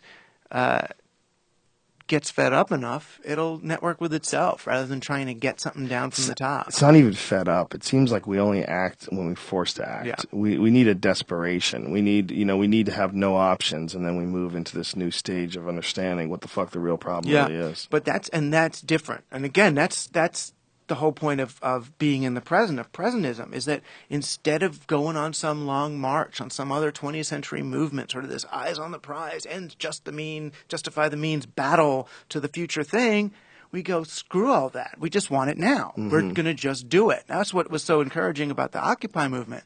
They go, what are your demands? What do you want from us? We don't want anything from you. It's like, we're not going to state our demands. We're going to actually do this thing. And that's where, again. But do what thing, though? The real issue. Try to occupy the world in which we live. I liken the Occupy movement to white blood cells. Like they recognize there's an issue and they gather around it, and it's like it calls attention to the issue, and they're gathering around a sick spot. I mean that they know there's something wrong here, and so everybody's like, look, this is the spot. It's all going down right there. Right, and then they try to educate. They do teach-ins and learn about stuff. A lot of people know more about these issues now than did before, and they see it as a super long-term project. I mean, this year they did Occupy Debt and the Debt Jubilee. So what they're doing is buying pennies on the dollar, the debt of people like who've got health bills they can't pay and all that, because it's just owned by credit companies. So they buy the debt and just relieve it. Wow. So it's kind of cool. They take $10 and relieve like $1,000 of debt. It's well worth it. That's interesting. That's a great idea. And I think that's a great community idea. That there's a lot of people out there that have a spare $5 or a spare $10 that you wouldn't even think about. But if you get enough of those people, you can enact some real change and really help people. What do you think is like what is the best way, besides podcasting and besides books and besides having actual conversations with people where you explore these ideas? What is the best way to get people to understand that true happiness really does come from a sense of community? One of the interviews that I saw with you, you were talking about your youth, and you were talking about living in a place where you all shared a large backyard, and it became sort of a community thing where everybody would get together and have like a barbecue. Yeah. And it's interesting. Yeah, so it's in Queens, and it was like one barbecue pit at the end of the block that was just on all weekend. That's when we were lower middle class. My dad got a better job. We leave Queens. We go to Larchmont, Scarsdale, these these Westchester towns. Yeah, and it's like you don't barbecue with the Joneses anymore. You barbecue against the Joneses. It's like every single family's got its own like $300 Weber grill in the backyard, and no one would think. It's like you can invite someone over, I suppose, but it's not that. Barbecuing was this solo family activity, and I was thinking, well, as far as the grill company is concerned, that's better. They'd rather everyone have a grill and nobody grill together, because then they get to sell more grills. But it's like I've looked in my, not the neighborhood I'm in now, but neighborhood I almost went to. It's like everybody on the block had a snowblower. And I'm thinking, that's really weird. There's like 10 houses with 10 snowblowers. How many snowblowers do you need per driveway? It's like, can't every 2 houses share one, or every 4 houses share one? But what if you want to just get up in the morning and you don't want to talk to Mr. Johnson and see if you can use the snowblower first because you got to be at work at 7:30? You don't want to talk to Mr. Johnson is the thing. Maybe he's a douchebag. Maybe he is. Maybe you should be able to have your own snowblower. Maybe the reason he's a douchebag. The reason he's a douchebag is because he's working overtime to save up for that goddamn snowblower. Easily, right? What? Yeah. Well, there's not a lot of people that are happy out there. It's Thoreau's quote that most men lead lives of silent desperation. Or today, loud desperation. And Marshall McLuhan's quote that humans are the sex organs of the machine world. Yeah. And that has this desire to keep up with the Joneses. You got to pay for those Weber grills, disconnects us. Yeah. I walk in a room now and it feels different when I see people sitting on their devices.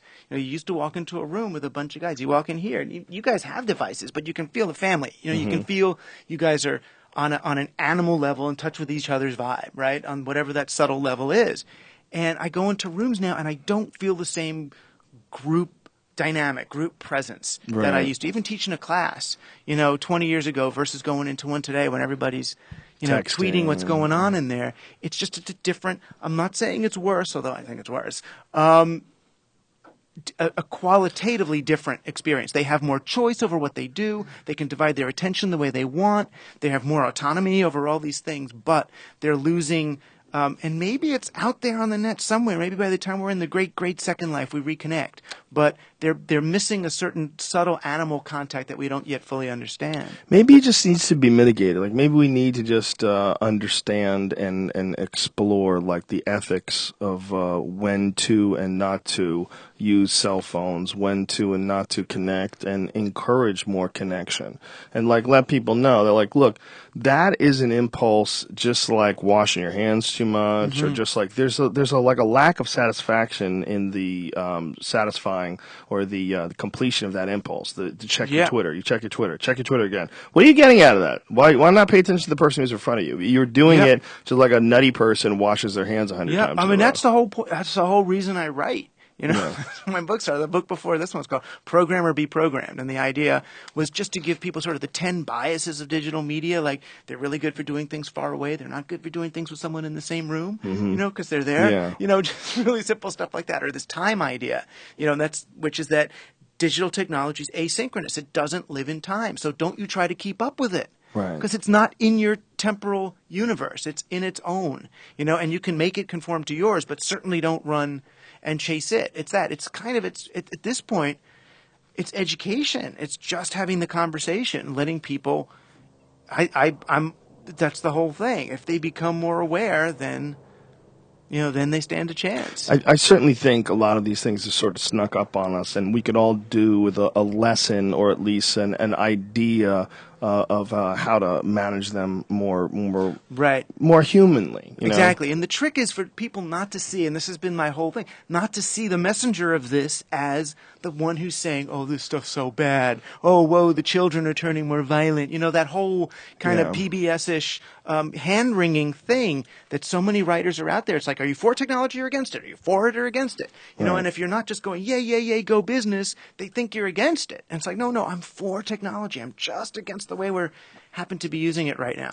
I don't think there's I don't think it's a coincidence that people are, I think, fundamentally less happy now, I think, than they have been in a long time. If you look at the amount of people that are on medication for happiness, I mean, that's really what it is. And if you're on an antidepressant, essentially you're on a medication for happiness.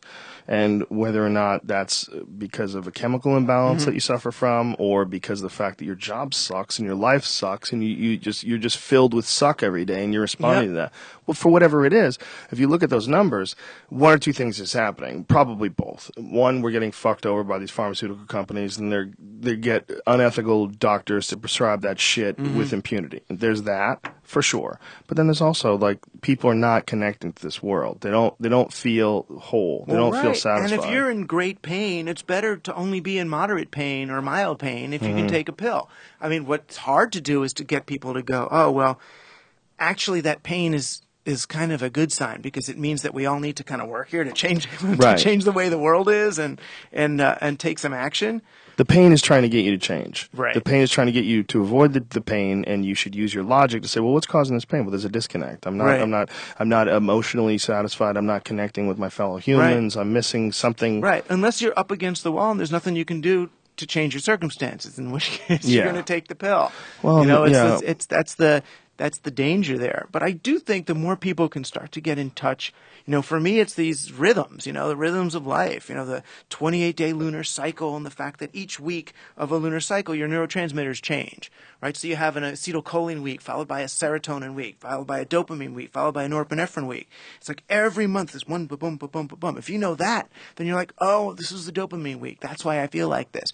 Or I'm getting strangely analytical. How do you know when it's a dopamine week or acetylcholine week? You go to, actually, there's a website, somaspace.org, that he's got it laid out. Originally it was an Olympic trainer, Irving Dardick, who figured this stuff out. He was doing exercising people at different times of the day and different parts of the month, and they've been looking at biological clocks for many years, ever since the Major League Baseball pretty much discovered jet lag, that people get more jet lag when they travel west to east than east to west. They realize, oh, these clocks are not folklore. There's actually something going on here. So there's circadian rhythms for the day and the night, but there's also all these other rhythms controlled by different, weather and astronomical features. And traveling like that really does fuck with those rhythms, right? Yeah. Yeah. But as people get in touch with them, I think it could help us, get out of some of these, drug relationships that we're having, where we're taking drugs in order to compensate for those shifting neurotransmitters, because we're trying to be on all the time. You know, I'm in sales, so I got to be in sales when I'm in dopamine week or in serotonin week. And that's hard. Well, there's also the arrogance of the human mind to think that it can manipulate the human mind. You know? The human mind going, look, I don't like how things are running here. I think I am going to take over the running of me. And I'm going to invent some shit that makes me run more to my liking. I'd rather just be okay with everything. I want to be high all the time and okay with everything. Okay, can you get that? And then one day they're going to get what you feel like when you're on ecstasy. And it's going to be keep it all day. Just be on ecstasy all day, enjoying the world. Wow, you've never seen this guy this color blue. You're gonna be so They don't let happy. you have those though. They don't let you genuinely have those drugs because if you're as high as you are on ecstasy or as high as you are on pot, then you start figuring things out. Then you start unwinding that relationship and becoming less dependent on them. It could, yeah. I mean, even just a shift in the levels of things and the approach to things gives you, this is a new consciousness space that I'm occupying here for whether it's a brief moment or a long, drawn out, crazy trip. Right. And that's different than the sort of palliative care of pharmaceuticals. Sure. Yeah. That does the exact opposite. Yeah. It's true. The ones that are available that you could buy on a regular basis are the ones that bring you closer to the hive drone. Exactly. Just, like slow you. Drone drugs. Yeah. Just let you accept more and take more. Even caffeine and alcohol are easier for them to tolerate. The one that's interesting that sort of is playing both sides of the field here is Adderall. You know what I mean? Because they use it to control little kids. Adderall, it's like Ritalin. It's one of these ADD drugs that keeps those kids from, acting out or whatever in class. But also, the counterculture's taking it for, to write or work or to get that kind of more speed like euphoria. To work, right? I've never fucked with it, but the people that I know that have said it kind of hampers creativity. Right, I guess it's more for it's more like a speedy thing. cramming for a test or whatever. Like getting work done, organizing shit. Like my friend Robert Schimmel, rest his soul, he accidentally took it once and he had heart issues. It was kind of a crazy story. He picked up the wrong pill. It was someone else's prescription and took an Adderall. And then he called his doctor. He's like, "What? Am I in trouble? I'm scared. I got this heart condition." The guy's like, "You're gonna be fine. You're gonna be fine. You're gonna be doing a lot of things over the next few hours, so just accept that." So he takes it and he said he just starts fucking organizing his office and he sat down in front of his notes and he said, "I got more work done than I've ever gotten before." But that's why they call it speed. Yeah, right? but it's a great. You pay a price. Yeah, it's the ultimate industrial age drug, I guess, because it makes you more productive, more efficient. I've had quite a few friends who've had an issue with it. Several, a good friend, very smart guy who just got off of it, and he went crazy with it for like several months, and he was starting up a business and working with a tech company, and it was a lot of hours, and he just took a little Adderall to help him along the way, and next thing you know, he needed Adderall every day. Yeah, they do say this sort of, I think long-term speed use is the closest they can model schizophrenia with drugs. If you've been on a speed freak for a really long time, you get way closer than with any, psychedelic or something. Yeah, it just seems like it just redlines your system. Yeah. Lindsay Lohan's plea deal. One string attached. I want my Adderall. Was that TMZ? Yeah, TMZ so she's supposed to be in that like prison or that rehab for the next 60, 90 days. Is she? She's trying to get a plea deal so she can get Adderall in there. Wait a minute, they're putting her in jail again? Yeah. What for this time? I think it was for hit and run back in 2010 or something like that. I can't remember. Poor kid. I've been following it. Boy, there's another weird aspect of our new society that children become famous. Back in the Shirley Temple days when they invented that, there was like two of them. Yeah.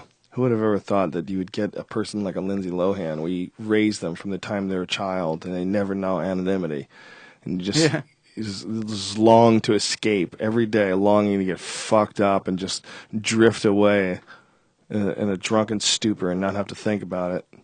Yeah, and they can't leave it is the thing because they're also addicted to it. Yeah, and if you do leave it, it's almost worse to have been a has-been than to be a never was. A never was. You see a person walk down the street, you never go, "Oh, look at that loser. He was never famous." You just go, "Oh, there's a guy." So I'll tell you, it reminds me, there was this moment that I still don't know exactly how I feel about it. When they did the Brady Bunch reunion, it's like 10 years after the show, whatever, 20 years, and Jan didn't show up. They had a different girl for Jan, and I was like, You go, girl. In other words, she broke free. Jan moved on. Yeah, she probably Eve Plum. She probably got all this crap for not going, and a lot of people probably thought, oh, because she's probably too screwed up or some problem, whatever. And I'm like, no, you went, you went into the future, and you were not going to let that just define you no matter what. Yeah, or she wanted money and they didn't want to pay. They wouldn't give it to her. Yeah. Who knows? Who knows?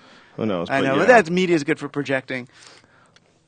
But there's something very sad about people that live completely in the past. Like if you were on a show in the 1970s and you're still going to those autograph signing things. And It's hard. I heard, who was it, Barbara Eden on the radio. Ooh. You know, I Dream of Jeannie. yeah. And I was thinking, man, that's one of those things. Well, Barbara Eden also was in a time where you didn't make money.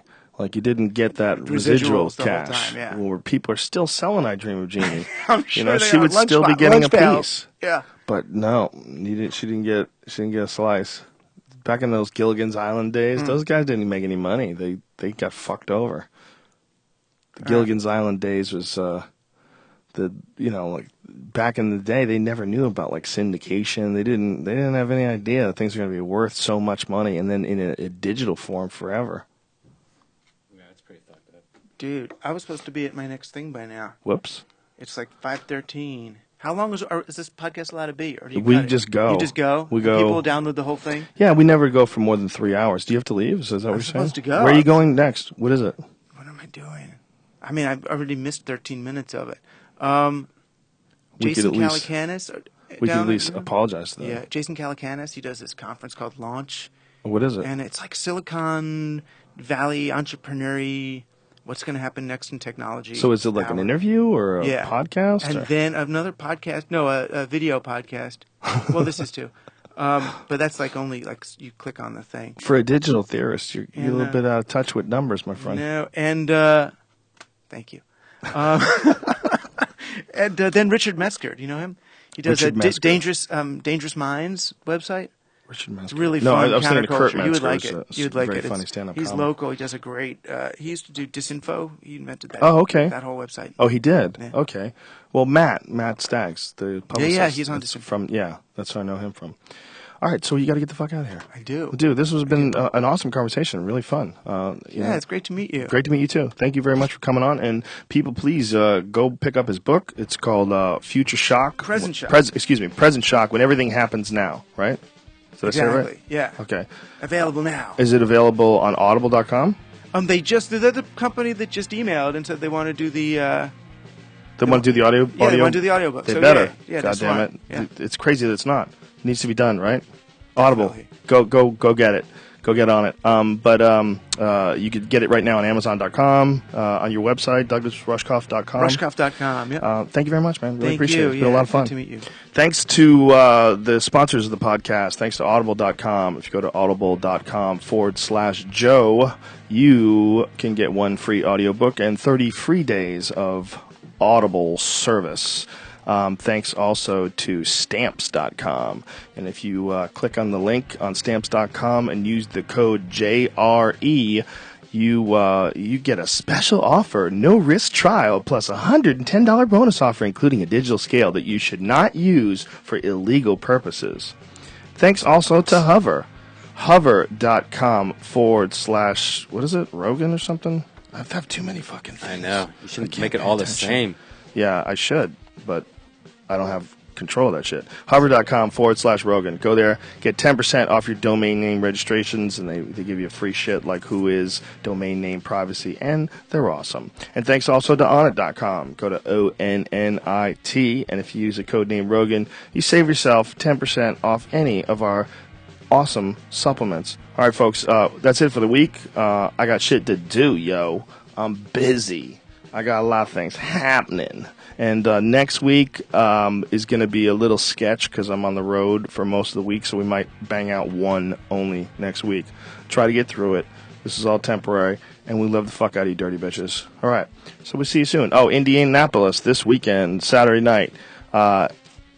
April 6th, I'll be in Indianapolis with Tony Hinchcliffe, and if you've seen my Live at the Tabernacle special that's available for $5 on joerogan.net right now, this set is 100% new. There's nothing from that on any of these shows, so to answer all these people's questions, should I go see you if I just bought the special? It's all new shit. I got an hour and 20 minutes now of all new shit. And I'm actually happier with it than my last special, so it's a Can I just beautiful say thing. that Kevin Pereira this week, we're going to have some good podcasts. So if you're like freaking out needing a podcast, we're There gonna you have go. Penn Jillette on Thursday. Oh, and, excellent. Reggie Watts tonight. Excellent. Yeah, Penn Jillette. Awesome. That's great. You going to do it? Is he in town? Yeah, I think just he's in town one day or something like that. Wow. Yeah, he's awesome. He's a great talker, too. That guy will go on and on and on. Yeah, I think we have Cheech and Chong next week. Too. Oh, and Cheech and Chong Yeah. together? Yeah. Oh, interesting. All right. Douglas Rushkoff, ladies and gentlemen. Thank you, everybody. We'll see you soon. All right, bye.